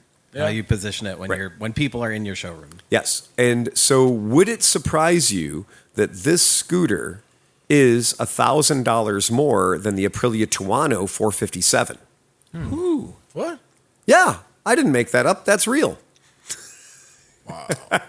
So now it starts to be a little bit more confusing when you look at the Tuono 457, which I've ridden, and it's a really fun motorcycle. And when I look at the Tuono 457 and go, and if you just had $1,000 more, you could have less CCs and a CVT and a whole stack less Hurstpers, you know? So maybe that's that thing. Maybe they're counting on people that don't ever want to shift are not going to want to buy the 457. But still want some spice somehow. Yeah, exactly. Right. That's what it comes down to. And so, I mean, when you look at the lineup, you know, all the Tuono, the RS, you know, they're very cool bikes, but it kind of makes their pricing of this bike look a little suspect at $74.99 because that's a full grand And more. What is a BV going for? I think they're $71.99. Okay. Yeah. Yeah. So that's the difference between the two. And we do not sell a lot of BV 400s. This year they imported a very small number of them. And they've raised the price. It's $76.49 now. Wow. So there you go. wanted to- that is a premium. That is a premium. When you're done talking about that, I want to give props to somebody. Oh yeah, go ahead. It was Scott from Canada. Came all the way yeah. down Yes. from Canada. Brought Chris Smith a big handle, and I can't remember the name of Gibson. Gibson's gin. Yeah, I don't know. Yeah. Hopefully that made Gibson's it here somewhere. Yeah, I it didn't. was on I the didn't bar. immediately crack it and start drinking it. I thought I set it over on the bar. I don't know if it got drank or whatever. But I'll have to check the tub. I saw it Sunday. It But- was sitting there. It was still Sunday. there on Sunday. Scott, if you're listening out there, thank you very Thank much. you. Yeah, for very coming much. down from the great north, and then He go also, ahead. well, Scott also brought me a tiny raccoon giblet, which my daughter quickly sucked up and put it in her shoe. So Oh, What? okay. Yeah, Really? yeah, a little tiny, like the things Yeah. that you put in a crock. Yeah, he yeah. brought down a raccoon one. Oh, fun. He was a solid guy. Oh, man, that's that dude. very Yeah. cool. And the cherry on the Sunday was he brought down a Canadian-only CBR Yes, he did. 125R The greatest 125 ever. and let me ride it. And AKA the Lake Erie Loop Ringer. it was great. I'm Yeah. like, why isn't this motor in the Grom? Like, that's a great. I couldn't get it out of second gear in the campground. It was like, It's so happy. and it was. Yeah. It He was said it revs to 14,000 It does. RPM. oh yeah, Yeah. It was super cool. And if I'm you take that motor and put it in the Grom, you would have the unkillable, unstoppable, best 125cc Grom ever. Do you know what I'm thinking, though? Yeah. you'd have a Grom that could wheelie like right out of the box. Oh, Well- it'd be the spiciest Grom ever. How about because the TNT 135 has an upright motor, and Yeah. that's an upright motor. It is. That's more That likely to might fit be in the hole. Suave, right Yeah, there. it is more likely to fit If in the you hole. have a CBR 125R, you just keep it. You just keep it just the That's fucking what way it is. Well, no, but if you have a motor laying around, I'm you sorry, wanna sell if you it to have a somebody. fetish for 12-inch wheels, Yeah. then you're going to ruin a CBR 125R. I would find the Yeah. rest of the bike to put the motor in because I agree. it's the perfect thing. It's perfect. Yeah, it's great. I kind of like a fast ground. Well, that's I fine. get it. If you want to do your 250 conversion or I don't know why you're not just going right to a 450. 400, 450. Yeah. At that point, Just go with 600. I'm CBR sorry. 600. You were DR riding 6 very sensible Greg Castillo's yeah. very sensible monkey bike. Greg, what did you bring today?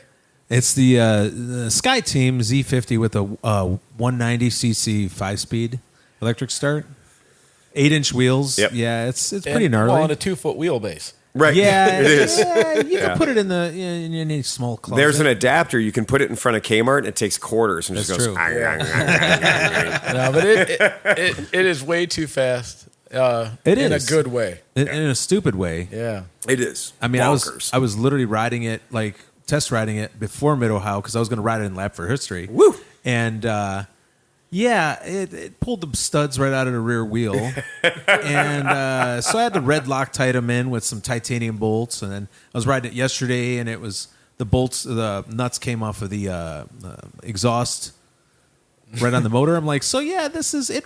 It's a little bone shaky, you know. And you got about 1 millimeter between the front wheel and the head. Oh, it's ridiculous.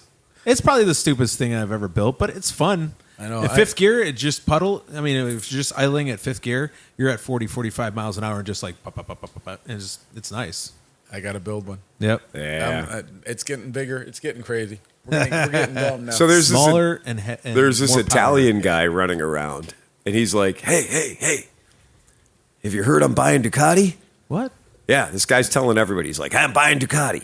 Where? I'm buying Ducati. Oh, okay. And you know, Tom and I remember when it was like Texas Pacific Group was like, Yeah. we're buying Ducati, and the left half of Britney Spears, Yeah. right, and Pepsi, They're just throwing that in. and they did, and it wasn't bullshit. They did. They actually did buy all those things, and for a while, Texas Pacific Group, an investment company, owned Ducati. So weird. And like a third of Ferrari. A third, yeah, exactly, right, and a player to be named later, Right. So apparently, this Italian investment firm has told everybody and their brother, "Hey, we're buying Ducati, and we're Italian, so that makes it sexier."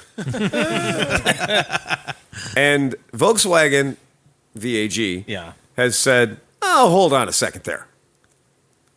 We haven't gone public with that information yet." And the guy says, "No, I'm buying Ducati." And VAG goes, "Oh, no. There's no chance in the world that we would ever sell Ducati. Pay no attention to the fact that we just sold Bugatti. Right. Pay no attention to the fact we just sold our entire marine division. Pay no attention to the fact that we are trying to dump money and lay off a sixth of its entire VAG workforce."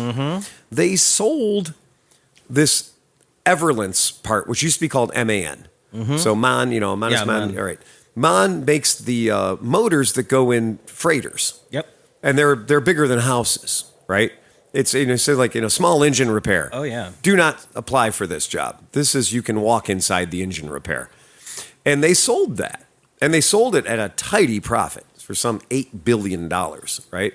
And so they're offloading their assets, and they are having some pretty wild financial problems in Europe, Yep. staring down the barrel of Chinese manufacturing, et cetera. So this idea that everybody in the world is like, well, you have to sell Lamborghini and you have to sell Ducati. You sold Bugatti. These are the things you need to sell so you can continue being VAG. So you can get to your core. So you can get to your core and make the numbers. But they own Navistar here in the United States, which is fucking huge. Which is gigantic, right? Which is huge. International trucks for anybody that's not paying attention. Right, exactly. And so when you look at this entire thing, I love the way they're being very coy about this. This is just one of those things where the guy literally has all his furniture out in the front lawn of his house, right? And there's a sign that says garage sale. And you roll up and you're like, how much for the Ottoman? It's not for It's sale. not for sale. How much for the Chesterfield? Not for sale. It's not for sale. And that's what's happening. I might do I- some with that later on. I notice you have a motorcycle in the garage. Is it for sale? Yeah. Nope, Yeah. nope. No, it's not for sale. definitely not. No, it's definitely not for sale. I don't know why you're hanging them around my yard. Right? There's a price tag on it. But if it's not for somebody were to sale. make me an offer for the Yeah, entire yeah, garage right, sale, Right. Then then we might talk about it. But it's not for sale. So yeah, it's pretty interesting. Now, here's the interesting thing: is the guy who's saying to everybody, "I'm buying Ducati." He's got a very old company. It's very well established. It's about 341 days old. oh yes. He's one of those guys. So, who would be better to buy a legacy product like Ducati than a guy who's been in business for 340 days? Freshly minted bill. This sounds to me like one of those whole investment capital schemes. He's like the kid with a set of pipes that don't really fit anything. Yes. He's a youngster. He's trying to trade up. I got something great here.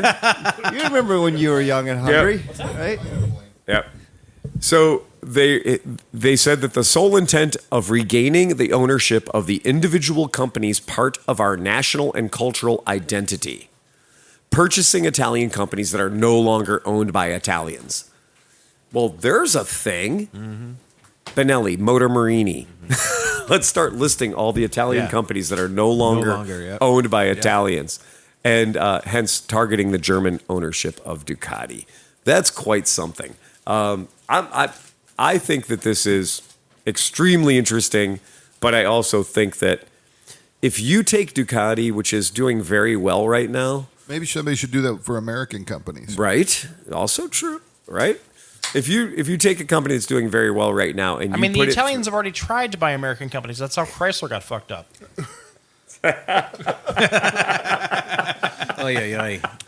Fiat what? Fix it again, Tony? No, don't worry. The head gasket's fucked. We're not going after that. Yeah. Anthony says he's not interested in your Fiat. Yep. So very, very interesting. I think this is going to be a fun thing to keep your eye on. Now, the problem is, if you're a Ducati person, oh boy, because there's VAG brings a lot of money to the table. A whole lot of money to the table. Sure does. It does. And so the question is, can the future Italian, Patria Italia, which literally means the patriotism of Italia, they were formed in 1937 in a shadow of a flag with an eagle on it. They had a very unique one-handed salute. Very interesting mustaches. Oh. Look, the people really needed a car. Yes, the people did really need a car. Yeah, that's exactly it. So I think Patria Italia is going to be the nationalist, Italian nationalist. We want the pride in Italian products to come back again, and we're willing to spend money to do it. We should sell them SpaghettiOs. Hey, look, Chef Boyardee. We will sell you back the concept of pizza. Yes. We've taken it as far as we can take it. Kind of an interesting thing. I love that they say much of the veracity of Ross and Petra Italia's SPA's offer cannot be verified. No, I really think it's a guy who's just shouting at the internet, I'm buying Ducati. And if he didn't have a lot of money behind him, I don't think anybody would be taking him seriously. But there it is. That's a wild thing. Because I can understand a company like VAG, we're getting competed with. Right. For people that will do everything that we do for a third of the money. Right. What does VAG stand for? Volkswagen Auto Group. Yeah. It's kind of been there forever. The People's Auto Group. Yep. Yep, it is. Yeah. At one point, all of those acquisitions made a lot of sense for them. Oh, but yeah. Now, absolutely. They absolutely do not. Well, and you could paint all your cars silver. It's just saved on paint. You just roll out the whole team. Yep. And the truth is, they couldn't just call it Auto Union because nobody would get it. No. Oh, yeah. So wait, we get more days off and we get paid better? Woo! We work for Auto Union? Yeah. That's the thing. That was kind of wild. Was ist NSU? Was ist das NSU? Oh, man. Yeah. If we you have Uncle at home. Yeah, we have Uncle at home. That's called a twingle. We call that a twingle. Shut up, take it away. That's a twingle by any other name. It's a fucking twingle. Get rid of it. It's a bad idea. BMW recalled 16,000 motorcycles. It's only an ignition problem, people. Do not get fucking worked up about this. Your 1600cc your 1000cc motorcycle may just turn off at cruising speed.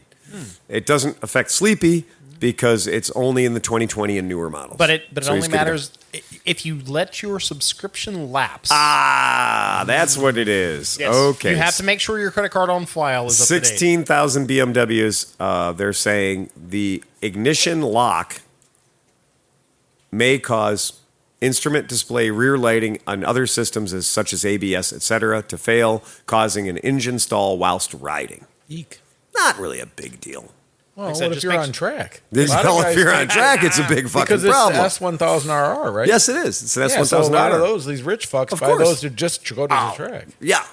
Great bike. Yeah. Running Amazing is a bike. subscription-based system. 16,736 bikes, guys. If you're listening to this podcast and you own an S1000RR, you're obviously on the wrong podcast. Correct. Right. Common Tread Revzilla is one station to the left. No. That's it. ADV Riders, 2 stations to the left. That's not going to be the RR. No, but they listen to it. Right. Yeah, they don't listen to us. I know several people that listen to us that have an RR. I know at least one other person, Marshall, that listens to us. I met at AMA Vintage Days. I met a woman that listens to our podcast. I I now believe listen, my aunt is I've been listening right defending now. you for years, saying that you never lie, but that's no way. It seems like a lie. It seems like a lie. You know what? You know what? That's not true. You know why? Because we know Liza listens to us to make sure. I joke all the time, but but it's very strange when somebody comes up and is like, "Oh my god, I love the podcast. It's fantastic. It's really great." And you're like, Are you listening to the same podcast? "Did somebody put you up to this?" I had somebody. this a bet? I had a graybeard compliment me. I'm like, holy shit, are you talking to the right guy? Graybeard. I love that. 1, 2, 3, I know. 4, If I let it grow 5, out. and you for sure. 6, 7. We got Graybeard covered at this table. Yeah, some Graybeard He's came like, up and "Man, talked to you. I like what you do. I'm like, are you listening to the right guy? It's Dan Crom. You're looking for Dan Kromke. Yes. Yeah, man. Graybeard's okay, but when you get to Gray Bush, then you know it's fucking old. Oh, I'm looking forward to that. Oh my. A certain level of pedigree. It's going to happen. You're just gonna go. You just got to make it to the Sean Connery. Yeah. Oh, If you can make it to Sean Connery, you're like you've jumped the whole like he's too old. No, you become charming. Yes. Yeah. Once you get to a certain age, yeah. Get yourself a snow snake. Just got to get himself a merkin. I don't think you can only look so old. Once silver you go merkin. completely gray and lose your hair. I mean, how much older can you look? You know. Oh, we had a guy rolled out of my shop today on a 2006 Buddy 125 small headlight. And, I took the bike out and rode it. Tom did some repairs to it. This is a legit 20-year-old motorcycle, scooter. And the guy that picked it up was a question mark. He was a vertical upright walking question mark. And he said that it was the last bike he was ever going to buy, and he bought it for his 80th birthday. Nice. And I was like, well, you go, Tiger. Yeah. And he's one of those people that when he jumped up on the bike, he didn't get any taller.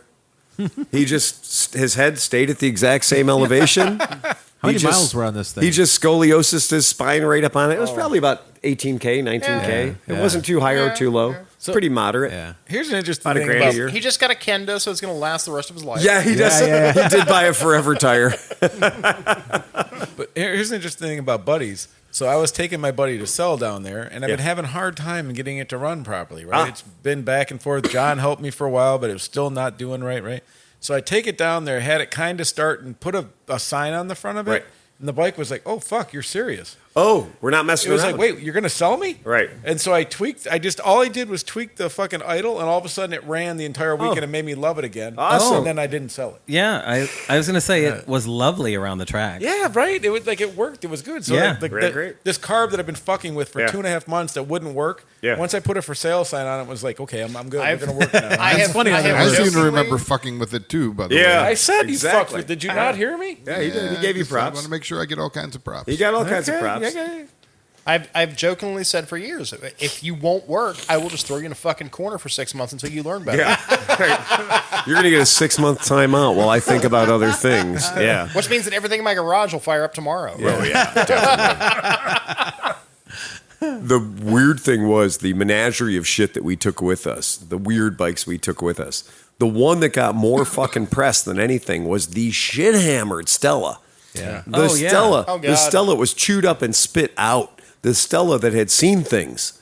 The Stella but I walked up to it 7 times for 7 different people. I turned the key on. I lightly breathed on the Kickstarter, and it was like, who am I going to fuck over next? Who am I going to fuck over next? Who is going to fuck over next? I'm going to crash. I'm going to go crash and kill somebody. Let me do that. I And literally, that bike would not die. I cobbled that thing together out of leftovers in the back of the In shop. about 2 hours. Yeah. That's the best kind of bike. Yeah. He's like, those parts look good. Phil will want those. Where's our takeoff pile? So did you bring it home or did No, someone it just- fucking, it straight disappeared. It left. There was a fellow from Janice bought it, right? The fella from Janus bought the Stella. That's right. It was their mechanic. Yeah, exactly. So that was on the podcast? No, It was not. I didn't see any of those. It was not Jensen. I It forget was his name. He had long blonde killing hair. me now. Nice guy too. Really nice very guy. long blonde hair. Yeah, very nice guy. But yeah, he rolled away with it. Richard wasn't there. No, right? Richard wasn't there. Okay, didn't see Richard. I missed didn't him. see Which Richard. was there. Which means that motor is already torn down right now. I don't know. It is being sonic blasted. But I as will we tell speak. you this. I saw it 16 more times throughout the course of the weekend. 5 of those were in the barrel racing. So clearly the bike was running just fine. Oh, I saw my my KE100. Oh, you did? This year? Yeah, the Denver Broncos by Yeah. accident. Oops. Oops, I painted a bike Denver Broncos color. Yeah, but it was back. It was rolling around. Oh, good. Yeah, it made oh, me that's happy. very, very happy. That's cool. We had a bike. We had a Vino 50 that ran happier than any Vino 50 I've ever owned. I took it out and I got an actual indicated 50 miles an hour on this little 49cc. Get the And fuck it, out. oh, it Oh, was no. just like It was a screamer. It was a screamer. It was an angry Minarelli. It was the perfect Minarelli, perfectly conditioned. But if you put a battery in it, it would burn whatever building down that you were currently standing in. There was some sort of a dead short hiding in that thing. And literally to diagnose this bike would cost more than the bike was worth. Right. But the magic of that particular bike is the second the engine's running, you have all the lighting. You don't need a battery. Right. Right. And the battery's this weird gel cell lay down $150 battery that nobody would ever put in it anyway. So I had a guy roll up and he's like, "You really want 500 for that?" I was like, "It has a title." What? 500 and it has a title? Say less. Exactly. Right. Let me introduce you to your new Vino. Yeah. And he accidentally started it. Because he was like, "Is this a Kickstarter?" I was like, "Yeah, you found Must it." be. No, actually, it wasn't. But you're Weird. just that good. But she likes you. It's humping your legs. Take me home, Daddy. Take me home. She was sticking her rod out. But We did great. I mean, the stuff that we sold well. A guy came over and bought our Liberty 50, and I told him it's fully restricted. It's not de-restricted in any way, shape, or form. It will go 27 miles an hour if you have a long enough runway. And he goes, "That's okay. Does it start? It runs great. Yeah, go ahead, fire it up. Take it for a blast." So the first guy that took it for a blast was like, "It's too slow." I was like, "Yeah, it takes 7 minutes to de-restrict it. Take the cover off the transmission, take the wedding ring out of the variator, get your 1/4-inch drill bit and drill the little cone out of the muffler, out of the header tube. You're done. It will now almost C45, right? Yeah. And couldn't get him to do it. This other cat comes up, who's bought other bikes from us, and he was like, "I'm in. I'm in." And he bought it, and he took it away. And then he brought his friend back, who has also brought other bikes from us, and they bought the... what was the horrible thing? They pushed it away. The pink, not the pink bike. I think it was. Was it pink? Bike. I think it was the 'Cause pink they kept bike. Yes, trying- it was the pink bike. Oh, 'cause that was a they bought three-way deal. the pink bike, and they bought it, and I talked them down. I had it listed for I think 100. Yeah. I think I had it listed for 100, and I talked them down to 40. So I sold it to him for 40. That's the one that you got for. Yeah. Okay. Good. Yeah, exactly. no. So I talked him down to 40. look who figured out how to use. Yeah, there he YouTube. is. Bruce. Yeah. Says Clint Eastwood, but I'm Bruce the Commish. Yeah. He's been listening to the podcast. Yeah, he has been I listening. know, but he didn't know Absolutely. he could do the chat. Yeah, he's figured it out. He's figured out the chat. Uh-oh. Dun, dun, dun. I'm watching. Yeah. I'm always watching. So I sold it for $40, and this husband and wife came over and was like, "We're here with our $100." Oh. And I was like, "Well, there it goes. It's still in range." Yeah. Yeah. Go get it. And I said, "Go get it." And I said, literally- "I just sold it to them for $40. The reason- Offer them 80." Yeah. Right? They doubled their money in 75 feet. And she was like, "Okay." And then I went down there, and even with that expert instruction, they fucked it up and they paid $100 for it. And I will admit, this is why I'm not a salesperson. Right. I told him, I said, do yourselves a favor. Right. Don't buy this fucking bike. I said, this is for somebody that is looking for something to burn this evening. Do not buy it. you're right. And they fucking chased it. I'm like, stop. Hang it from a tree and hit it with What was sticks. so wrong with it, though? The top end was bad. The top end was bad. And it was missing a carburetor. Yeah. Oh, that was funny because they came back later and they were like, Other than do you that, have it the was- carburetor for that bike? Great. Other than that, it was perfect. Yeah. It was $40. Some people Yeah. want to think they're getting a deal, but Yeah. it's not a deal. Look, the tires were worth $40. Well, yeah. Look around. Do you know more than everyone standing within 50 feet of you? Then you might be the mark. Yeah. That's what happens. The funny part is, had they gone to the flea market, they would have found another one for $400 that they could have stolen either. And actually, what I would have done So now you have herpettetanus. was taken the body panels off the pink one You and have put two them on the other diseases. one. What was Waving I'm just waving to someone to watch. what was the bike? I can't remember the name of it, but it actually surprised me to see you surprised to see something. It was that little fucking foldy thing. So it was a Motopecan that I had never seen in my life. A folding Motopecan, white in color. I think it was called like the A7R or some nonsense. It was very 80s. But everything on the bike looked like a 1970s bathroom radio. okay, that Cool. yeah. There's only one way to describe it. And Yeah, it's you're just right. like the wheels were like stamped steel, 3 lug nuts. I like That's the all we little- need. I like the little lunchbuck handle on the frame. Like, Yes. you pick it up. The idea is we're going to, like, everybody else makes folding bikes, right? They just said, fuck it, we'll put a luggage handle right in the crossbeam. So they put a luggage handle right on the crossbeam, It didn't need to fold. and it was so light. It was so crazy. But everything on it was made of that sketchy white plastic that only, like, toilet paper dispensers are made of. The Moby X1.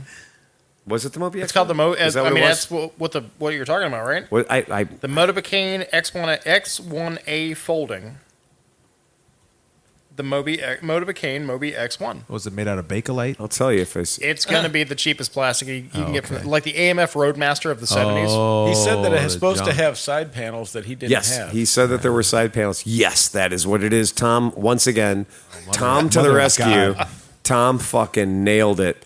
And Mother of God. this thing is, Holy. it's so fucking weird. He didn't have It's the cool. side panels. He didn't have the though. side panels, so and It's like the Papoose if you made it in the 70s. yes, and like there's things about it that are very, very French, like the integrated luggage rack, but the headlight assembly is just a hate crime.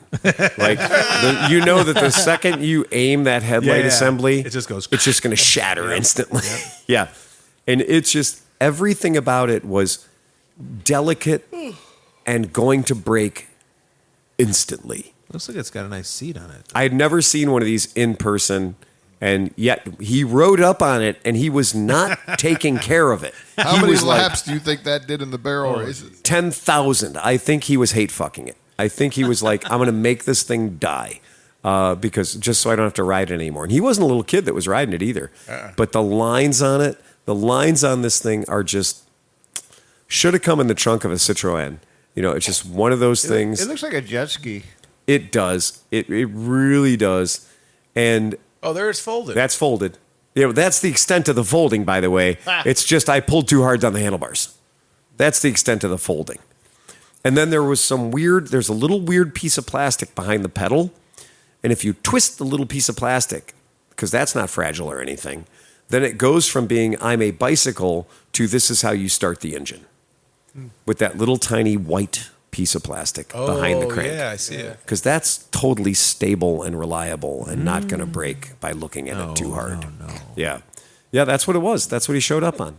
And I just thought it was like the wheels intrigue me. Like everything on this bike is like, I could sit here and look at this for a long time.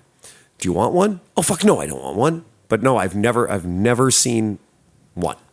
Like Yeah, that was the weirdest thing Yeah. I saw. Like even in the swap shop, I didn't really see that much interesting. It was all the same stuff this year to me. here's the warning sign. This is how you know you got quality.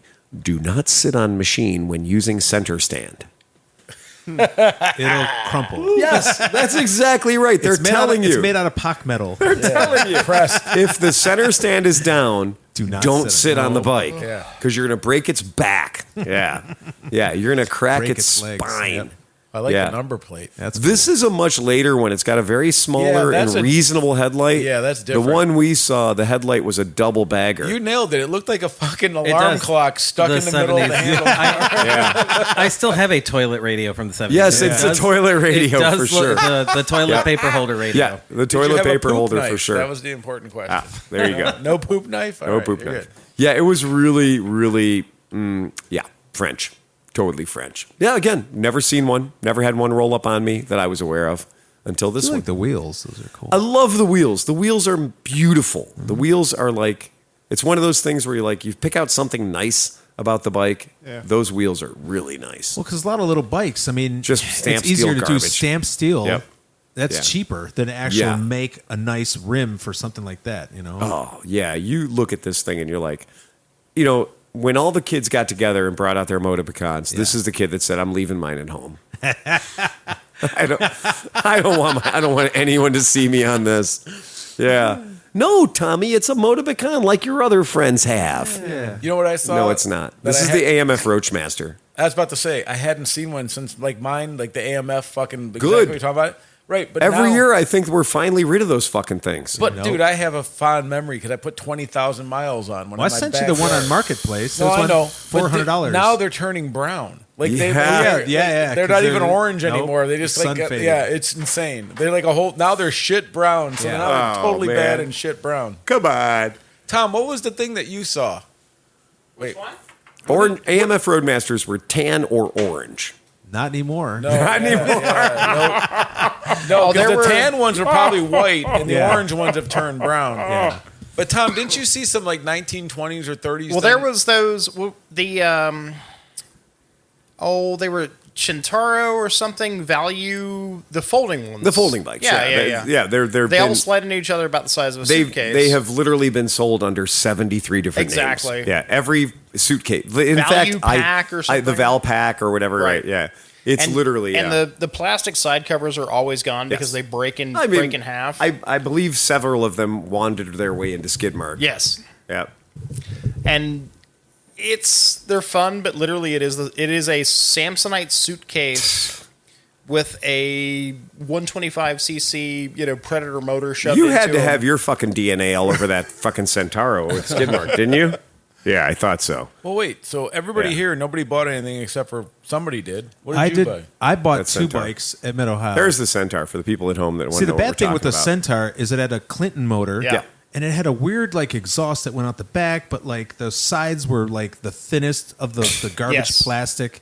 Like they would the always hardest thing in the break. world to find are those plastic side panels. Yep, I had one. I ended up giving it away. Yeah, that's usually that's kind of how it goes. But so what, And literally, it's 2 chromoly tubes that fold out of the bottom of the bike that hold the.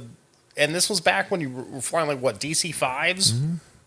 You folded them up and put them in the back of an airplane, which was literally leaking gasoline anyway. So Well, it I didn't still matter. have 3 of the Fuji Go Devils, Yeah. which are all metal. They're all like really nice construct, and they're actually like probably 3/4 the size of the Centaur. so what did you buy? They're small. Oh, so I bought one of the bikes I bought was a Ward's mini bike. It was a 525 that was all original motor, original tires, grips, everything, and it ran. Big block 5, and I paid $400 for it. I think it's worth probably double that. But I also bought a Yamaha Champ, which wasn't I saw running. a ton of champs this year. Well, this was the little one. It almost looks like a banana. My friend Cassie called it the banana split Ah. because it literally had like the frame. It's just like these weird little tube that looks like a banana, and it's all white plastic in it. But it's really cool, like little 5-star mags. Not that one in the middle. It's the Yamaha Champ. It's this guy. It's the banana. Yes. The 1979. Yes. So okay. Because there was so- the Champ and the Chappie. again, and I tell everyone that everyone's selling stuff so I'm just driving through the parking lot. Shaft Drive, And this is. And I look over there, and this guy has one of those, and only stopped because the guy also had a brand new Honda Trail 125 that only had like 30 miles on it. Mm-hmm. He goes, there was a guy that literally he wanted to buy every color of the Trail 125. And then he's like, I got a red one. I'll keep that. I'll sell the yellow one. Right. So it was brand new. I stopped and I was looking at it. I look over at the Yamaha Champ and I go, well, that's cool. What do you want for that? $200. And I go, what's wrong with it? He goes, here's video of it running. Oh. He's like, we just can't keep it running. And Okay. I go, Fair enough. Okay, would you take 150? He goes, no. No. And he goes, this is my son. And he's probably like 8 years old. And he's like, yeah, I'm going to negotiate. And I was like, okay. Fair enough. You don't know who you're talking to. Lay it but on, go ahead. baby. Yeah, what do you I said 150. He goes, I stick it at 200. And Dad's like, he's got cash. You know, Oh, the nice. Dad was Dad actually, 'cause wants I it kind of had the gone. $200, but I'm Yeah. like, how about 175? And it made the kid happy. But Sure. yeah, everything is on there. Like I Yeah. got it. It's kind of in pieces, but he's like, Yeah. I got a new battery for it. I got this, and this. We cleaned the car. Same we just motor can't and a keep it running. PW50. Yeah. Yeah. But it's the cutest little thing, you know? Yeah, they're cool. Like I said, my friend Cassie called it the banana split. I'm like, that's perfect for Well, it. if that's the same as a PW50, that fucker probably goes 45, 50 miles an hour. Right? Not quite. It'd be a nice little swap Yeah. meet cruiser. It was real real good, basket yeah, on the back, yeah. you know? Yeah, we campaigned one of these chappies for a while. Those are cool. I Yeah, I like thought the I liked the chappie. I thought the chappie was actually a great little pit bike. Yeah. They were really fun. Well, the Yamaha Champ that has a stamp steel body that looks like the CT70. Trail 70, yeah. Those have a two-stroke, Yep. 3-speed, 80cc, and the little chappie was a 50cc Right. 2-speed. Yep. Now, see, those were only like 76, 77. Yeah, 2 years only. Yeah, super I short saw a run. couple of those at Mid-Ohio that were either nice or destroyed. I saw a blue one Yeah. that the guy was trying desperately to make it run, but Yeah. every time he kicked it, I think it was bending the frame. Yeah. He was kicking it harder than anybody's ever kicked this bike.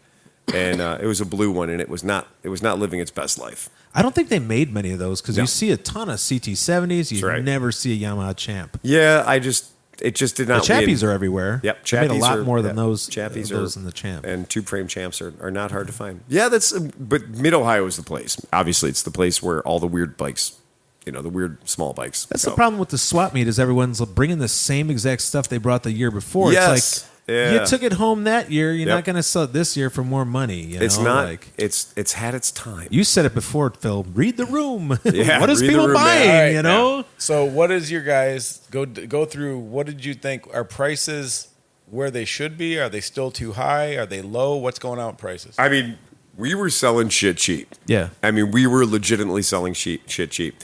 The funny thing is, we had a 300cc fuel injected bike for $999. Yep. And it was light a title, I'll give you that. But I feel like somebody would have taken a chance on it just to have a fuel injected, 300cc bike. Right. Tom is so fucking convinced he's going to some jet ski is going to magically fall onto it and it's going to be mechanically secure and sound, with no work whatsoever, of course. Well, yeah. He's just going to sawzall a hole in the bottom of any jet ski and it's just going to be like, boo, look at that, it fit perfectly. Yep. And I'm like, dude, watch Junkyard Wars one time. Go back 20 years Those and watch guys are pussies. any episode of Junkyard Wars. Yeah. Okay, was such a tonight's good show. team on Junkyard Wars is Builder, and Builder. These 4 builders build cars, trains, airplanes, and helicopters.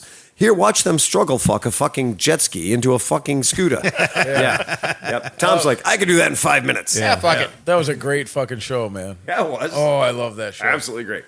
I So forgot I about it. sold One of the my- greatest things to happen to Crichton after Red Dwarf. Yeah. I sold my S65, and on Oh, you did? Yeah, and on Sunday I proved that the SSR will go 50 miles an hour on a racetrack. There you go. Oh my God.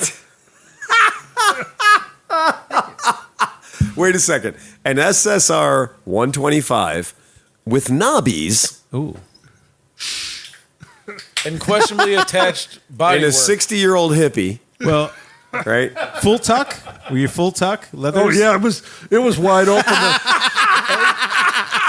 Laying on the seat like rolling. I love to see that. He's wearing the No, shirt. come on, I'm a little old for lying. That's on the seat. Kromke. That's Kromke and the SSR. Bert didn't have a problem. Yeah. That was another thing, like Lap for History. There was some crazy stuff out there, which they tell you no knobby tires and no dirt bikes, and Apparently they said okay to the SSR 125. I got a bit of a bone to pick. In fact, our AMA friends, if you're listening, this is you a want a little refund, bit. don't you? Listen, here's the thing. I planned for a year with Dave to race fucking Dave on Saturday, right? Right, yeah. Friday, standing with Fireman Mike, he was like, oh, you know what? You can pre-buy your tickets. I was like, oh, that's a good idea because then I'm secured. I have a spot. Yeah.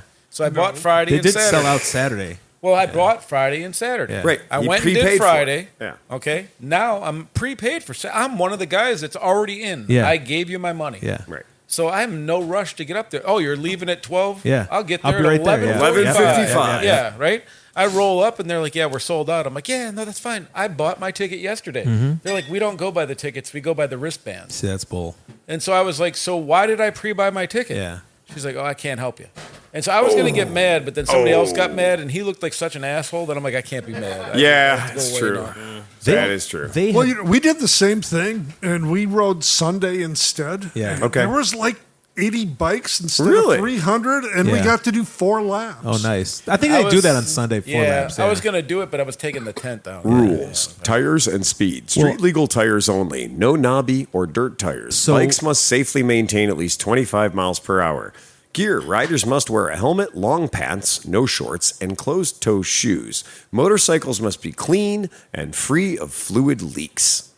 Okay. They didn't All say right. anything about riders' fluid leaks. When we went to go stage and we were sitting there and all these guys are like, some guys were like, that's a dirt bike, that's got knobbies on it. And a couple of the officials were coming over going, what do we do? What do we do? Do we kick them out? And the one guy comes over and goes, as long as there's no mud on them, let them go. Yeah. There's no mud on the tires. And like I said, there's some crazy stuff out there. There was a guy on one of those one wheel things where you stand and the wheels like in front of you in the, you know, and I was like, I can't believe they're letting him on the track, right? What about the pit? Not the pit bike, the micro bike, like the chainsaw motorbike. I think he dude? went the one day and he didn't make it all the way around, No, right? I think he blew But it then up. the next day, I thought he made it around the next day or something. Oh, like that. maybe, but that was a trip. But the guy on the one wheel, I saw him and I'm like, oh my God. And again, my friend Cassie, she's on her moped. You know Cassie, she's on a moped, right?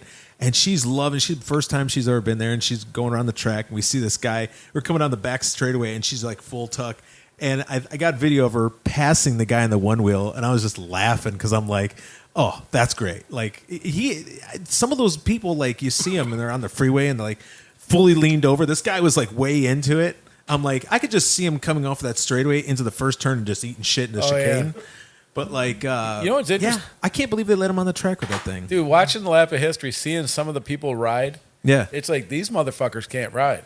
like There some was of the, one kid that went off the road on like a Baja, like a mini bike, like a Coleman. I'm talking about like the big bikes. Oh, yeah, like yeah. you see these people and they can't make it around a racetrack No. at 35 miles Right, an hour. right. You're like, I don't want you on the road. They get weird into like the turns. It's Yeah. like, yeah, but take the turn. What I was doing, you know, follow the lines that are already on the road because that's where you like where the follow road the is. lines, Yeah, you know? Johnny Mac passed me. I was so sad. I was fucking sitting there. Well, he had the We- momentum. We kept up decently well together when I did it on Friday. Yeah, we were fine. I know how to pass Cinch. You just wait till he feels like he's comfortable and he's out there and he's doing But in all fairness, you ran into the pace car, so I mean you really couldn't. blew go my anywhere. wad. I blew my wad early. I fucked it up Friday. I got too hot. I didn't fall far enough back. I got on the sauce, and then next thing you know, I'm like, oh, I'm gonna pass. Oh, that's the main dude. So I had to slow down. Like whatever. What was it? Kenny Roberts or who was it? Spencer, maybe. Freddie Spencer. Freddie Spencer. So you had your days of thunder moment. Dude, I do have. Get out there and hit the pace car. I Yeah, can hit now the pace say car. that I was drafting Freddie Spencer on a racetrack, and I got it on fucking video. So there you go. Well, I was drafting you for a little bit, waiting for my right moment, and it wasn't even about passing you; it was just getting space to get around Yeah, you. right. But then you came back around me, so you took the lead. I did pass Harley Bob on the decks at one point, but Yeah. then he was having none of that. He would not let me pass him again. He said he's going to bring his trophy that he won the fastest 2026 DAX award. I swear, like when they get like, especially Saturday when it was sold out, and I mean it was like I don't know how many 300 people or something like that. 300. It stretched out as soon as they took off and like we're hanging back and almost got lapped. Oh, yeah. Because it's like it's so you get on the starting grid, and when they take off, you're still like waiting to go. Yeah, That was a lot of fun. It's a lot fun. of fun. If you've never done it, you got to do it. Yeah. You just have to. It's I'm just, sorry, I only did it Friday. I don't know why I didn't do it Saturday.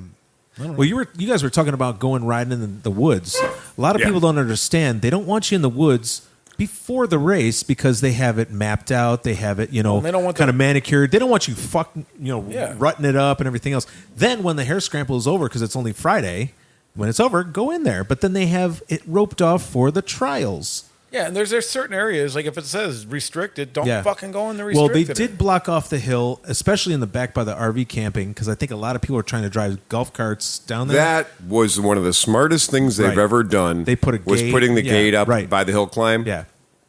Because we can tell you that Nokomoto Pete is convinced you can get a Stella or a PX 150 Vespa up that goddamn thing. I don't think so. And I'm going to tell you, Not on street tires. I was present. Before it was the hill climb, I rode up that on my CL 100. I was like, well, I rode down it very easily. It was a struggle to get it back up. This was the one where they had the metal gates there where we first Yeah. pulled up. Yeah. Wow. That was the one I went. I down. figured out. But you can go down this way Right. and turn around and come back up. Yeah.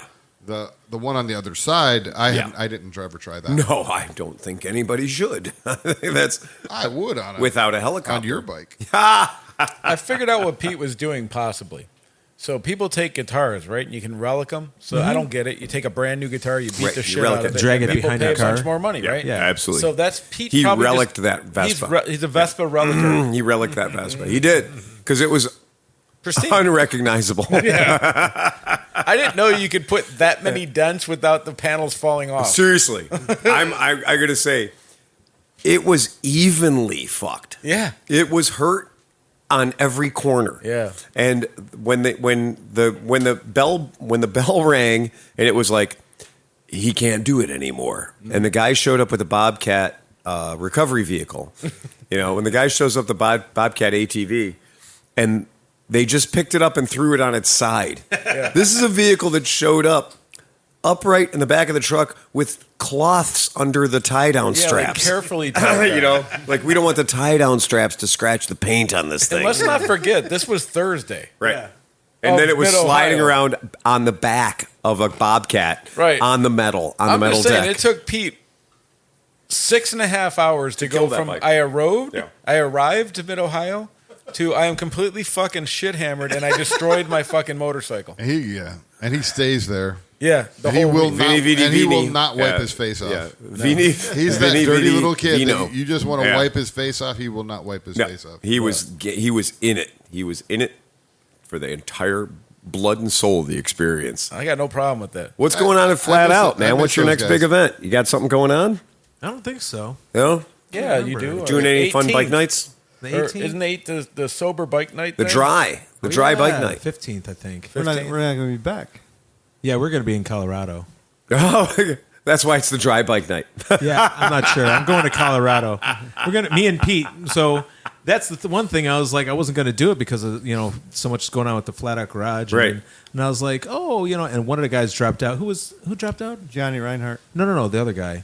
Oh, Steve Held. Steve Held tore his ACL, Achilles. Achilles. Oh my God. So yeah, he can't ride. So I said, well, I'll probably go. Right. And now and Johnny Reinhardt backed out and he had health problems. So now me and Pete get the honor of driving the truck and trailer to Colorado, Cortez, At Cortez, baby. Colorado. Yep. What are you guys riding? We're going to do the Colorado BDR. I'll be on my 250, 250L. And you were talking about you say the where or what? I'm 250F. sorry. Yeah.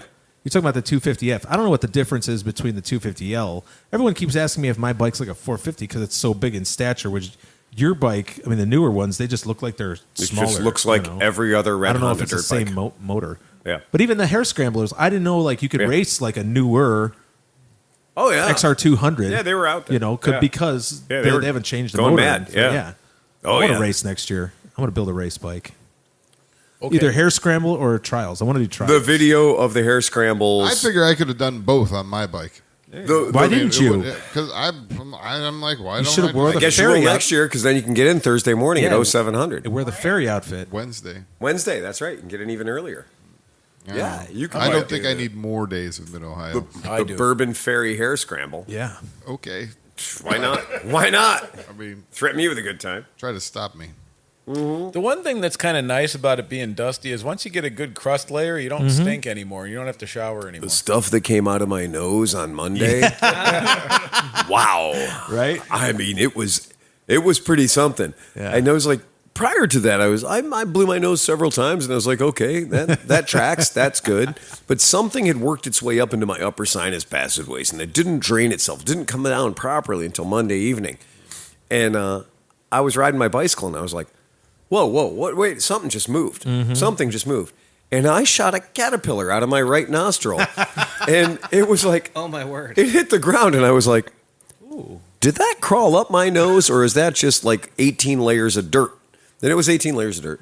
It was multicolored and all the good shit. On Sunday night, I got home and I was going to take a shower and I scratched my eye or did something and like a ball of dirt came out of my eye. Yeah. I'm like, where the fuck was this? Like it was insanely large, man. Yeah. Oh, insane. I went to the med station because, one, my ankle was twice the size of my other one. Oh, God. And two, I had a piece of gravel in my eye, and they're like, "Oh yeah, we've done a bunch of these." I've done a bunch of those. Yeah. So I'm like, I need comfort because I had to get packed up and leave, and I'm like, I need wrapped, I need my eye fixed, I need to be able to get out of Took here. advantage of their aid station. Yeah. Which That's was nice. Which was is the crazy. closest thing to socialism you're going to get at Mid-Ohio. But which was crazy because Luke killed himself and was bleeding everywhere, and he went in there and there was nobody there. That's the funniest thing ever is the fact that Luke, who's 6'2", giant Viking horse god that he is, took a header off of a Metropolitan, a Honda Metropolitan, that for the first time in its life exceeded 35 miles an hour because it was going down a very steep hill. And at the bottom of the steep hill, the ditch monster grabbed him. Yeah.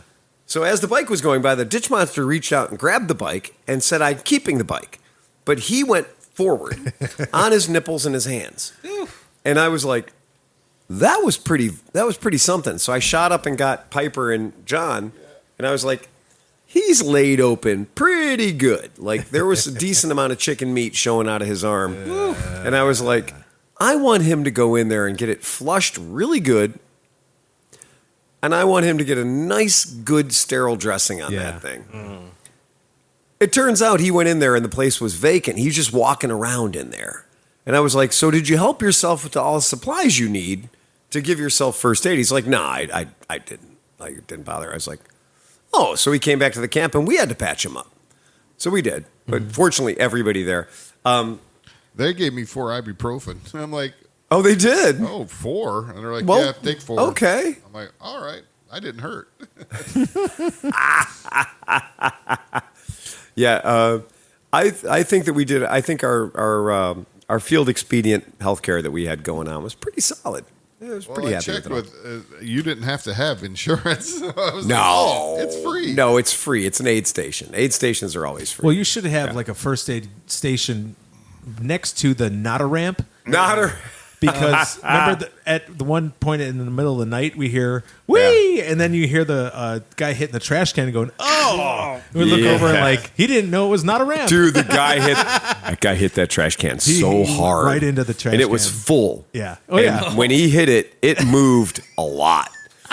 I was very shocked But the at thing how is, far that moved. The trash He can got right back up. Well, the Yeah. trash can was several like you'd have to be going at a 50-degree angle at He not did. a ramp. He did. Yeah. He did. That's Yeah. what I'm saying. Yeah, Like, He right. did. No, we moved the trash can up to protect the MP3 at one point. Yeah. At one point, the MP3 got swatted. MP3 crashed and it wasn't even running. Yeah, the The MP3 managed to crash It while managed to hurt, stationary. it managed to hurt somebody without anybody riding It's like a it. tip and go. I'm going to tell you right now, the Heart of Steel Award for the FEMA camp goes out to Luke Lipari because Luke was there for everything. He was Bourbon Ferry security, and he took it seriously. He's walking around with his stogie. He's got his Little angry stogie going. leprechaun. Angry leprechaun. But also, many people got injuries, wounded, and Luke is a straight up legit. He's a very good guy to have around if you get cut yourself open. Yeah. He's really good at what he's got going on. And he was right there with a good first aid program. And then I was very honored. I got to tape him up later on in the night. So he got a little pipe burn, got a little snake bite. So we got him taped up. I got me a good leg burn. It's so many. Yeah, man. It's so but you know what's fucking kind of many. cool? Yeah. Is that like if you're a motorcycle dude, Yeah. you're like CT70? Oh yeah, CT7. I recognize that one anywhere. It's a rite of passage. That Yeah. pipe, that's the exact spot Yeah. that pipe hurts. Oh yeah, gotcha. You got your brand. Yeah. So interesting thing happened to Piper's bike. It was loud. I knew it was loud. I thought the exhaust had rusted out. Well, I took it apart and pulled it off and got the heat shield off. And here it was split, like wide open. And I think, I know exactly. It had to be, I left it out in the wintertime for a little while. It must have melted, filled the pipe with water because it's a U pipe. And it expanded. It froze and cracked because it was solid as shit. It just split. Oh, wow. So I tapped it back together and welded it. And I was like, oh, that's cool. You lost me at I left it outside all winter. All winter. not all winter, And but then- for a while. And I took a picture of it like, oh, if it's cold, they're cold. Bring them in. Yeah, bring them in. What bike was this? Exactly. Piper's little Trail 70. Okay. Yeah. Yeah, it I was. mean, you can get a replacement. Yeah, exhaust they're not for even hard to nothing. get. Yeah. You can, but Yep. I'm Hey, cheap. And Bruce piped in and said his buddy Tom got forced to the ground by a Harley rider eager to find a place Yeah. to park on the main road. Yeah, he we got were his road rash taken care of. all at the med confusion. station. all the confusion. And he only broke a clutch lever. We were all very confused when that news came in because we were Yeah. like, Tom did just take the downtown 300 to the showers. Yeah, Becky made him a cocktail. She was all worried that he was going to be dead. She was convinced. Well, wait. So we got to explain. So we had a Mid-Ohio group text going. Right, correct. And so Bruce is on our Mid-Ohio group text because he's part of the crew. And so when he said Tom, he did not specify which Tom. So did we not. all assumed it was this Tom. Of course. But it was a Because if there's anything that's going to take me out, it's either a Harley or an Ultima. Yes. Yeah. We were all praying it wasn't going to be a Harley. Yeah. Right. But then we're all sitting there wondering how bad Tom is hurt. Then he just comes moseying on up fucking completely Yeah. unscathed. Totally unscathed. We're Freshly completely washed. confused. And then John goes, oh, it's other guy Tom. Yes, it was the other Tom. Yeah, it was very confusing for a while. Yeah. Moto Hop, $2. Don't forget the wrong Tom versus the Harley. Yes, the wrong Tom. Right. It could have been anybody, but it was the other Tom. Yeah, it was really strange because the guy eating shit right into our trash barrel. Yeah. Again, another hero award. Absolute hero award. Thursday, apparently, pre-game hero moved. The Biddles stole a shitter. Yeah. I mean, allegedly. No, it's done now. Statute of limitations is over. I Okay. don't care. Yeah. I was looking out to the field when I was waiting in line, and I said, I understand the system. 4 shitters. Another 5 rows later, 4 shitters. Not nearly enough shitters. And then another 5 rows later, 3 shitters. And then 1 lonely shitter out by our camp. And I was like, that's a strange stacking protocol. This was discussed a couple weeks ago. Oh, it was executed. But they quite executed professionally. it perfectly. Quite professionally. I was so proud of my friends when I rolled up and I was like, we have our own shitter. And Tony was like, yeah, we do. And almost 3 of the days, Yeah. I got up early because I don't drink, Right. whatever. It was like clean. It was a clean shitter at 7 a.m. It was like the greatest thing ever. I went in there they twice. did actually suck it out. Well, I went in there yeah. twice with industrial baby wipes. Oh, with nice. the Gator wipes. Yeah. So I went in there with Gator wipes twice, and I gave it a quick cleanup. It's nice to Yep. keep it Yep. fresh, keep it fresh. Yeah. And then on Friday night, I put a Cyalume light stick in there Oh, Yeah. very nice. to make it very, to increase the ambiance. Yeah. Yeah. So. Right where I was camping, right by the camp area sign, right when you first come in underneath that sign, and then directly turn to the left in the family camping area. In the family There's camping. 2 porta potties right by where we were. And much to my amazement, I get a text in the morning from my buddy Thomas, and he goes, "Don't go in the left one." And I stupidly opened the picture, and there's It was some crowning. Hershey squirts Yep, right all it over was- the place. ugh. But the guys came and they had the little, like hose and Yeah. everything. They cleaned it up really quick. I All was right. I was amazed, but I'm like, yeah. I immediately sent a picture to Brian. Yes. from Skid But- Row. Absolutely. But here's- He's like, that's awesome. It's Mid Ohio. Here's something I got to tell Mid-Ohio, though. All right? When you put the porta potties, if you put them with the fronts right on the area where everybody's riding, Right. I saw 2 times Guys going like a kid, usually like a 12-year-old kid on a YZ80, going like 600 miles an hour, get to slam into a door opened up. So there's a dude getting out of the shitter. He's getting out. And the kid is going, wham! Right? Everybody's in shock. The dude getting out of the shitter is like, what the fuck just happened? And he gets shot back into the shitter. Yeah. I'll tell you how you can prevent that. Just shit with the door open. Yeah, right.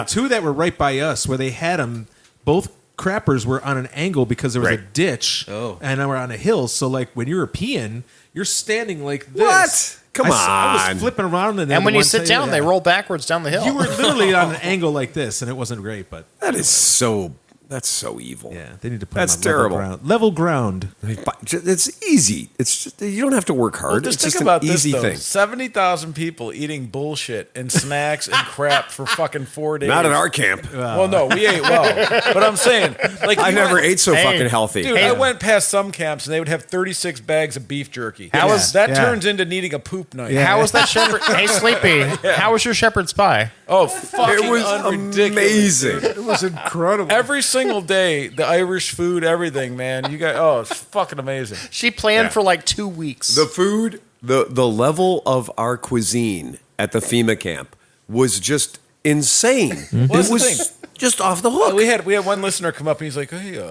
you guys always say that you have something to eat. You got some crackers or something? I'm like, well, no, there's shepherd's pie, right? There's literally trays of food. Yeah. Yeah. Somebody came in, they're like, so is there anything to drink? And I was like, there's 40 bars on there's 40 bottles on the bar right now. And we have several people here that are talented, semi-pro bartenders who would be very happy to make you a drink. Just tell us what you want. Tell us what you like. Because we have mixes, we have washes. We can make a lot of different cocktails. Oh, and Drunk Phil can make interesting shots. Oh, you were cooking up all kinds of shit. I was not even drunk. A little bit of this. Well, no, what I was trying to do was I was trying to make Shanky's work. And so I'm not a Shanky's guy. So my goal was, okay, Shanky's is here. Let's see with the smallest, let's see if I can make a 2-ounce Shanky's cocktail. But how you presented it, I was just off on the cut listening. Yeah. And this dude was like, hey, what do you got over there? And you were like, let me make you a shot. That's what I said. Let me make you a shot. What do you want? And it's always tough when you're asking somebody like, what do you want? And people are like, they instantly get stage fright. Like they've never drank anything in their life.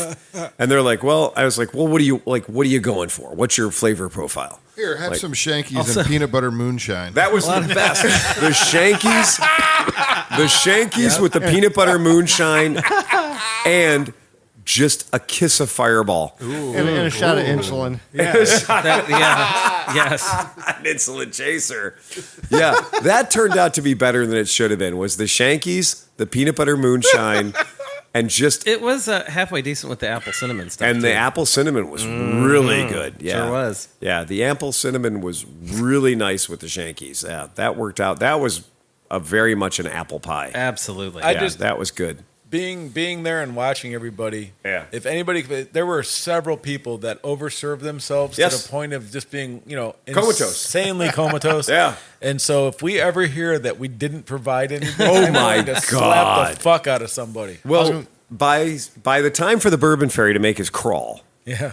and I was like, okay, we got to fill this bottle. And I went over there and looked at the depletion. Yeah. Right?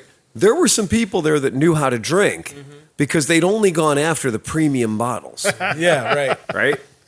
And, Who would do that? Who would do that? Do such a thing. Who would do that? Meanwhile, 90% of this table right now were the guilty parties. Oh, well, I'm going to tell you, Kromke's going to be really happy to hear this.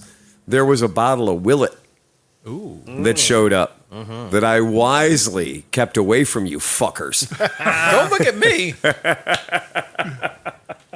I have to say, for my particular... I was handed a bottle of Willet, and I was like, well, just shut your fucking mouth. And he was like, well, I was like, you figured right. I'm going to go hide this in my truck right now. This isn't for everyone. This is not for the party. No. This is not for people who are like, I like some booze. Give me some booze. This is going in That my- bottle looks great. I'm going to stick it in my ass. This is going in my dishwasher. There's a the second I get reason home. why we have plastic bottles of things. In case you don't know what a bottle of Willet looks like, Wait. you rub it and a genie comes out, or it's the most likely bottle to be keistered.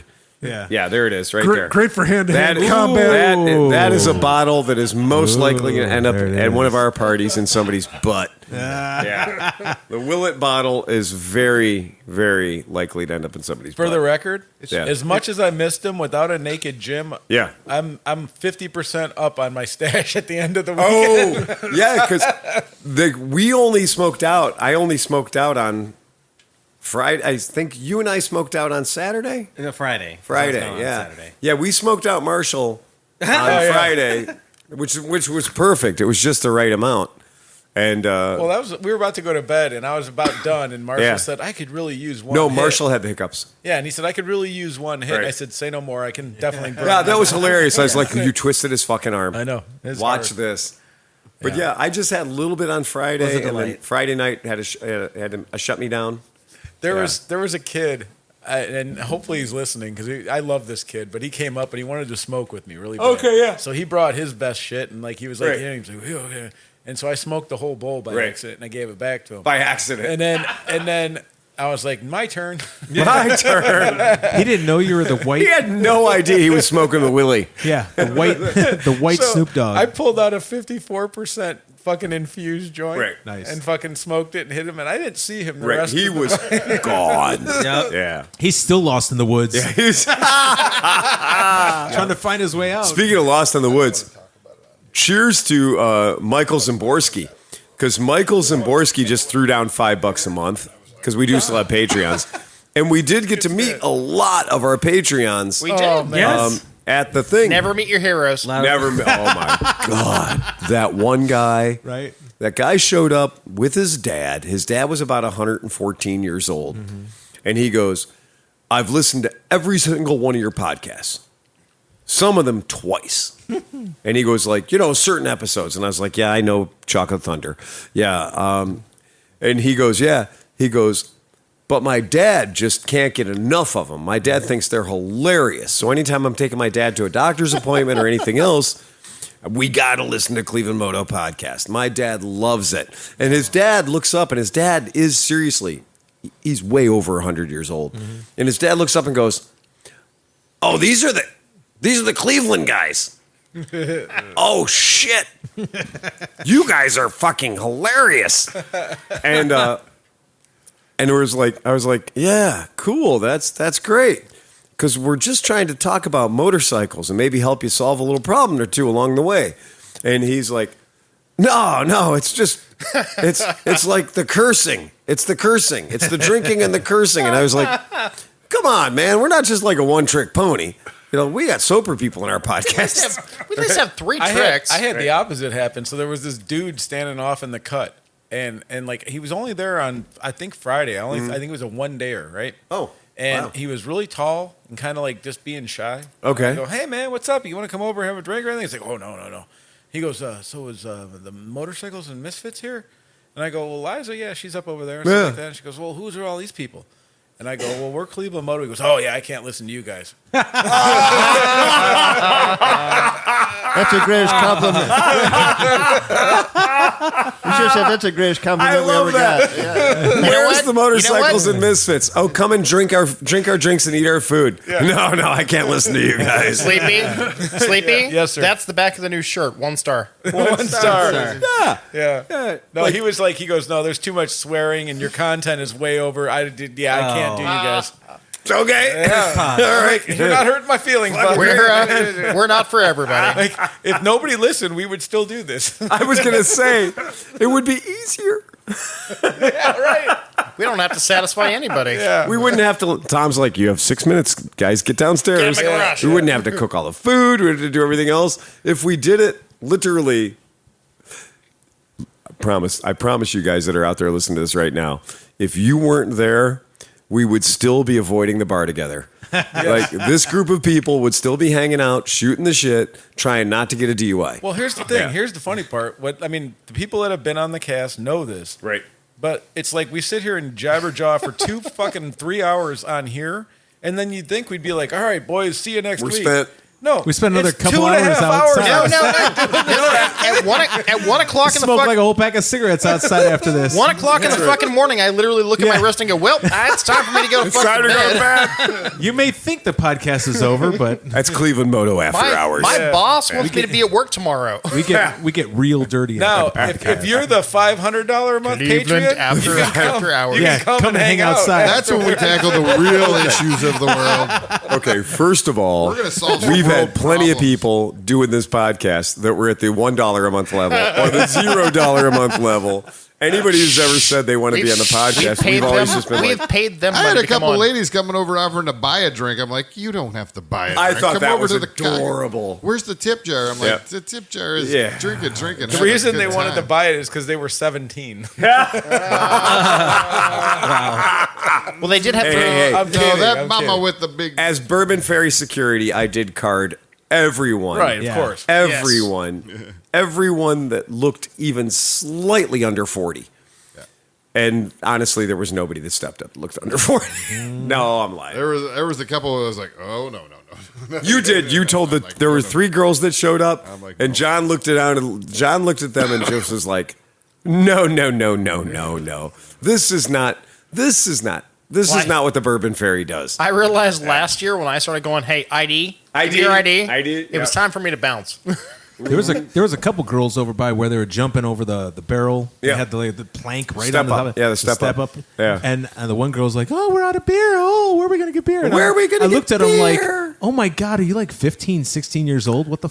We're looking for a malt Where's beverage. the beverages?" That was like the We year like to consume one human beer. I put up the ladies' night drink free on the back of my Yes. RV, and the only thing to show up was these 3 like 15-year-olds in Yeah. a golf cart. Like, Right. can we get a drink? And I'm like, here you go. Here's So- some waters. So 3 waters coming right up. speaking I'm like, of teenagers So and bars, kombucha. So you give it the non-alcoholic beer. Yeah. so teenagers and bars, we got pictures and confirmation that the bar was rescued. Yes. by AMA. That's correct. Volunteers. We tried to leave the bar for the Jawas. Right. We had no reason to bring it with us. None whatsoever. So, a command was it, decision, Patrick? Tom said, I just left it behind. Fuck it. It was a held freebie. together with thumbtacks. Right. and Like, things. literally, and Like things. the Shanky's Whip banner was structural. It was structural. And so I was like, fuck it, we'll just leave it behind. I got it for free. Yeah. And Patrick wasn't stayed till Monday. Was it? And sent Yeah. photos or on the chat Yeah. of It's the so 2 fucking girls cool. in a golf cart that worked for the AMA or whatever, picking it up to take it back to the volunteer campsite. I love that. So they're Fucking taking cool. it back and they're immortalizing it at the little camp I that they think have that's right at the front. wild. The gift that keeps on giving. Exactly. Moto Hop thought that this comment was worth $5. No, 2 hours in Tom's backyard and an hour drive back to Akron. That is correct.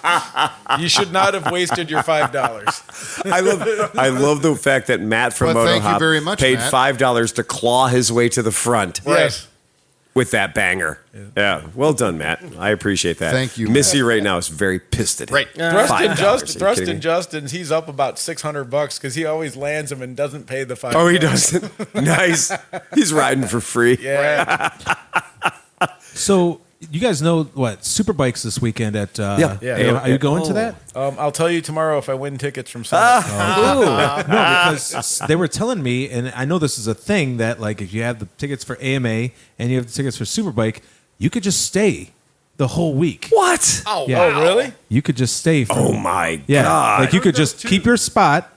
And I'm thinking about it next year just because I'm gonna stay a week and ride through the freaking trails. Like they're not like Superbike. They're not gonna have the trails all blocked off. Just stay. No, just Serious. stay. Well, Oh, and my there's God. great That's what they said. You roads. could just do it. And there's great roads. You're already half Yeah, down you're already there. down there. Just go I'm take a thinking fucking about it poke. next year, just because I got a couple buddies that are going to Superbike. They're like, "Hey, you coming down?" And I was like, "I don't know." And they do track days on Mondays and Tuesdays. Yes, So you could literally do the event, bring your track bike, yes. get in heads. See, that's why I didn't do it though, because I don't know if my headspace would be right to go 160 miles an hour on Monday. It'd almost be better to do Superbike first, then Vintage Yeah, Days, because that's- that's the Yeah, end yeah. of the party. And I'm So saying- here's the picture from Tony. If you want to throw there that it up. goes. There it is. There's the AMA. There's the Vintage Days staffers, just totally stealing, resurrecting, saving. Freely given. Freely, yes, absolutely. Right, that is it. To the They also have a collection of camp chairs. on Saturday night before. Wait, what time was it? No, I was going to bed. Yeah, Saturday night or Friday night. Yeah. What night was Saturday night? Was the crazy night, right? Yeah. So Friday. Saturday night was the night the sheriff's all showed up. Okay, so Friday Yeah. night, I'm sitting there. I'm talking to Marshall. I think I was talking to you. Mm-hmm. We were hanging out, and you were like, I was like, you know what, dude, I got to go to bed. You're like, yeah, you left. I go to bed, and I trip over a dude who's like vomiting on himself everywhere. laying on the floor. Poor guy. And so I'm like, oh, I Poor can't leave dude. this guy. Then this dude comes flying up, and he's like, that's my buddy. I'm so sorry. I'm like, he's like, I'll clean your rug. I'm like, dude, it's a plastic It's rug. plastic. It's made for this. Right? Like, you know, it's fine. And he's like, okay. And I'm like, do me a favor though. Like, make sure like you don't let him die. That's all I'm asking. Because I really want to go to bed, and I'm not going to be able to sleep if I think somebody's dying out here. Right. And he's like, Exactly. all right, I'm good. So Yeah. fine. So whoever you were, I hope you recovered, and I know you're probably just sobering up now. So Oh man, so many people came through the FEMA camp, and they're like, "Oh, what you got going on here is pretty interesting, and that's great." And then we just had one or two randos that came through, and the one guy, you know who you are. Your name is Bucky, and Bucky showed up, cowboy hat, white cowboy boots, pointy toes. Here's 3 things I know about Bucky. 1, Bucky cannot keep track of his small motorcycle because it's camouflaged. And it turns out a camouflaged small motorcycle is not the way to win Mid-Ohio, especially if you lose things, right? So he'd lost his camouflaged small motorcycle, and he'd wandered through the FEMA camp thinking that it was in strange places, like Tom's Cooler, right? And You never know. Never know. yeah, right? Why just get in Wow, here? is this my motorcycle? No, it's a Killian's Red. Bucky's telling a similar story somewhere else. He's like, these guys kept falling for this story. I kept looking Yeah. at the cooler. Yeah. And so Is this it? No, it's a Guinness. I was very much aware of the game Bucky was playing, but I also was Patrick and I were kind of enjoying having Bucky around because Bucky was a well lubricated red hat enthusiast. But he wanted to make sure everybody at the FEMA camp knew that. And that's what he led with. that's crazy. The whole weekend, I don't think I was completely politics free the entire time until whole time. Bucky showed up. That's what should be on the big sign that says AMA Yeah. 250 years. Leave your politics outside. Leave your politics outside. Bucky came in, Full guns blaring. guns loaded for Yep, bear. yep. And he showed up. But Patrick and I were just like, at some point, I felt like we were tossing a milk ring to a cat. And Bucky just keep grabbing the milk ring and trotting it right back to us. And we were just like, okay. But eventually, he started making some of the other people at the FEMA camp a little uncomfortable. And so then it started with the Bucky, you have to leave now, Bucky. Bucky, you've got to go. We've asked you 3 times nicely to go. I can't leave here until I find my bike. And I was like, he's looking under the U-Haul. He's looking everywhere. And I'm like, what the fuck, man? And so one of our associates said, whose bike is that? And I was like, it's small. It's camouflaged. Bucky, is that your bike? And Bucky's like, oh, no, that's not my bike. I left it over there. And we're like, so we walked him over to the bike. And I actually got to say the British line that I wanted to say my entire life, on your bike. And he did. And he got on his bike and he proceeded to not fuck off and then rant more political bullshit from his bike. So we eventually, under threat of humiliation, Bucky was asked to leave the FEMA camp in the nicest way possible. We have voted you off the island. He Please was leave. voted off the island. But that only happens occasionally. He wandered in, and I feel for him because his parents named him Bucky. You know, you can change your name. Yeah, I think It he is a changed thing. it to Bucky. Oh, Lord. I think there's a strong chance he changed it to Bucky. So he was the only one that was. His cease and desist is coming from the giant gas station as we speak. I think right because they're very litigious. You must stop using the throw name that picture Bucky. up for anybody who didn't attend. Yeah, that wraps it up. That sums it up. That right there, just yep. Drinker bell was in full effect. I just went from 6 to midnight. I'm getting flashbacks of Saturday night. I can smell this picture. I thought that was a chick. Yeah, that is on the launch. That is we're still standing in front of Not a Ramp. Look at how full the bottle of Jack Daniels is. Oh, yes. Yeah, Oh, and then yes. then An hour everything later, that would be empty. and everything around Luke's right his beardelier. John Nedrotowski offered Yes. up his beardelier. Well, I technically asked him for it. You did. Well, it was well done, sir. Well done. You were looking out for the whole crew. It takes I a figured village. it would come in handy. It did come in very and he, fucking and handy. he actually reminded me he had a spare. Oh, he did? He brought an extra one? Yep. Yep. And then there's His I Ivy. Love Moto Mom shirt, by the Yep. way, is just on top. Yep. Yeah, there she is. So there's Ivy doing her 293rd jump Right. of the Nada ramp. Now, granted, what people don't full understand, tank of gas. what people don't understand, if Yeah. you don't know about her, is 3 years ago she had never ridden a motorcycle No. before. She did not. And then, Because- like the same year that she had never ridden one, she learned how to ride a clutch bike. Then Right. she came back last year, and then she learned how to wheelie. Yes. And now Yeah. she's jumping fire. She's jumping fire. It's the natural progression. And It's my crowd personal surfing opinion burnout. that next year she's going to have 5 seconds on Hunter around the track. Oh, God. I say by next year she's going to be part of the Or Nitro Carter, Circus Carter, or I'm some sorry. shit Carter, like yeah. that. Well, she did great. She's going to have 5 dedication. seconds on Carter next year. She did great. It's the madness that is Mid-Ohio. Oh yeah, there's that video Yeah. of Jim. Yeah, My buddy there's- Jim. Watch yeah. this. Yeah, That video's got over This is a going to be million views. just eat shit. Oh. He just went over. Yeah. Yeah, he was This- fine. He was fine. And the He- Kmart look, cart. This oh, yeah, is 'cause, this like, is somebody cut him off. the full send. No, he was trying to do a donut. He was going trying to to spin it around. He was literally But he trying missed to the- drift it. He missed the mark. Yeah, he missed the mark. There was a mark and he missed it. Yeah, he was trying to drift it, and But it turns out it dug in. He does that with all the kids. Like Yeah. they all get in a sidecar and he does Oh, yeah. donuts. He has a blast. Well, the front wheel buried itself and he was totally cool. He nerfed it. I actually gave They that did guy. great. I actually found at a garage sale a real Oh, Kmart blue light. Oh, wow. And gave it to him. But Perfect. yeah, that one's Yeah. the one that was on the bike. That's brilliant. It's He's so got much fun. he's got I think it's a Predator Ghost on that thing, Yeah. and it's just way It's too so fast. much fun. He did That the thing lap is for cool. history on that thing. Yeah. Yeah, I'm glad. He's I'm super glad. excited though. He's like, my video where I'm flipping's got over 1 million views. I'm like, Oh, yeah. yeah, like because like you ate shit pretty hard, and You everyone did. was, Yeah. he's a great guy. He's awesome, Everyone dude. agrees that Yeah, he. look at him. Everyone agrees that he is the spirit of Mid Ohio. Well, he told me, and he actually camps literally every year. Yeah. right across from the metal band. Yep. like right next Oh, to yeah. him. He's right next door. Like here's Yep. there. Yep. But he also told me that he has a spot over in the vendor camping area, like when he just wants to. Oh, really? When he wants get to quiet. chill out? Yeah. That's great. But yeah, he's a great guy, Jim. Yeah, that's cool. We just love it. That's one of those. That is one of those things. That's what it's for. That never ever gets old. Yeah, it's just magic. All right. Well, anybody else got anything else? Oh, I think we covered everything. And I do. I feel like we really nailed it. That was a nice Mid-Ohio wrap. It was a good rap. Yeah, Mid Ohio Yeah. was great this year. And if you weren't there, you have every opportunity to come back next year and do it again. Because Bring ice. that's the great news is we always come back. oh, is there And- still and bring beer. Is there still hope for the inflatable bar? No, Probably pirate, not pirate, No, ship, I've- pirate ship next year. yeah. pirate ship. No, yeah. stop. Shut up. No, that's a great idea. No. we saw dressed like But pirates. you know what? But you know what? I did like one thing, and maybe we can get I'm you okay guys' with pirate opinion. theme. What if we come up with right before, like a couple Right. months before, we put out 3 options. Yeah. And our listeners get to pick what the theme of the bar is. I have an Ooh. idea. Bear with me. Yes. Bears. It's ecologically sound. Okay. Everything that we take, we will consume, Yeah. and it requires very little in the way of specialized items or money.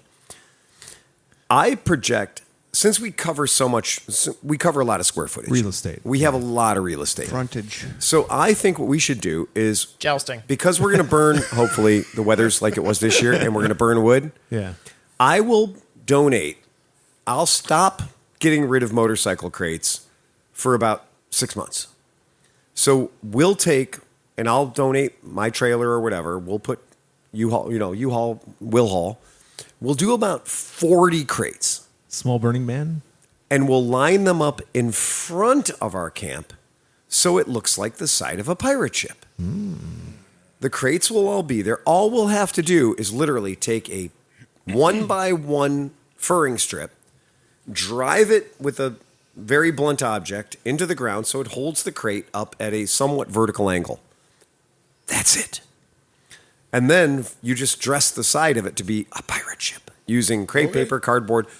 I know a guy who has right now in his shop something like 2,000 square feet of cardboard that we can literally staple gun to the crate, pirate ship, portholes, whatever. And John gets it's absolutely 10 minutes of work with the crew that we You have. would get rum that year. And there's Yes. not, and then ahoy, right? Yar. We'll have as we Drinker Bell say. and Peter Pants. Peter Pants. Yes.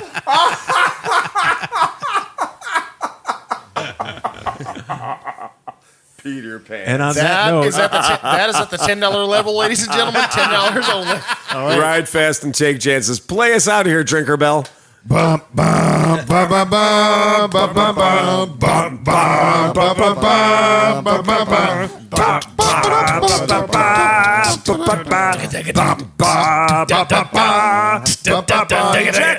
Eject, hit the red button, Sleepy. Get us out of here, can't. baby. Ah! It's broken. Look out, the Bourbon Fairy is coming. Beware the Bourbon Fairy. We'll look directly into his eyes. They'll shoot bourbon in your hole.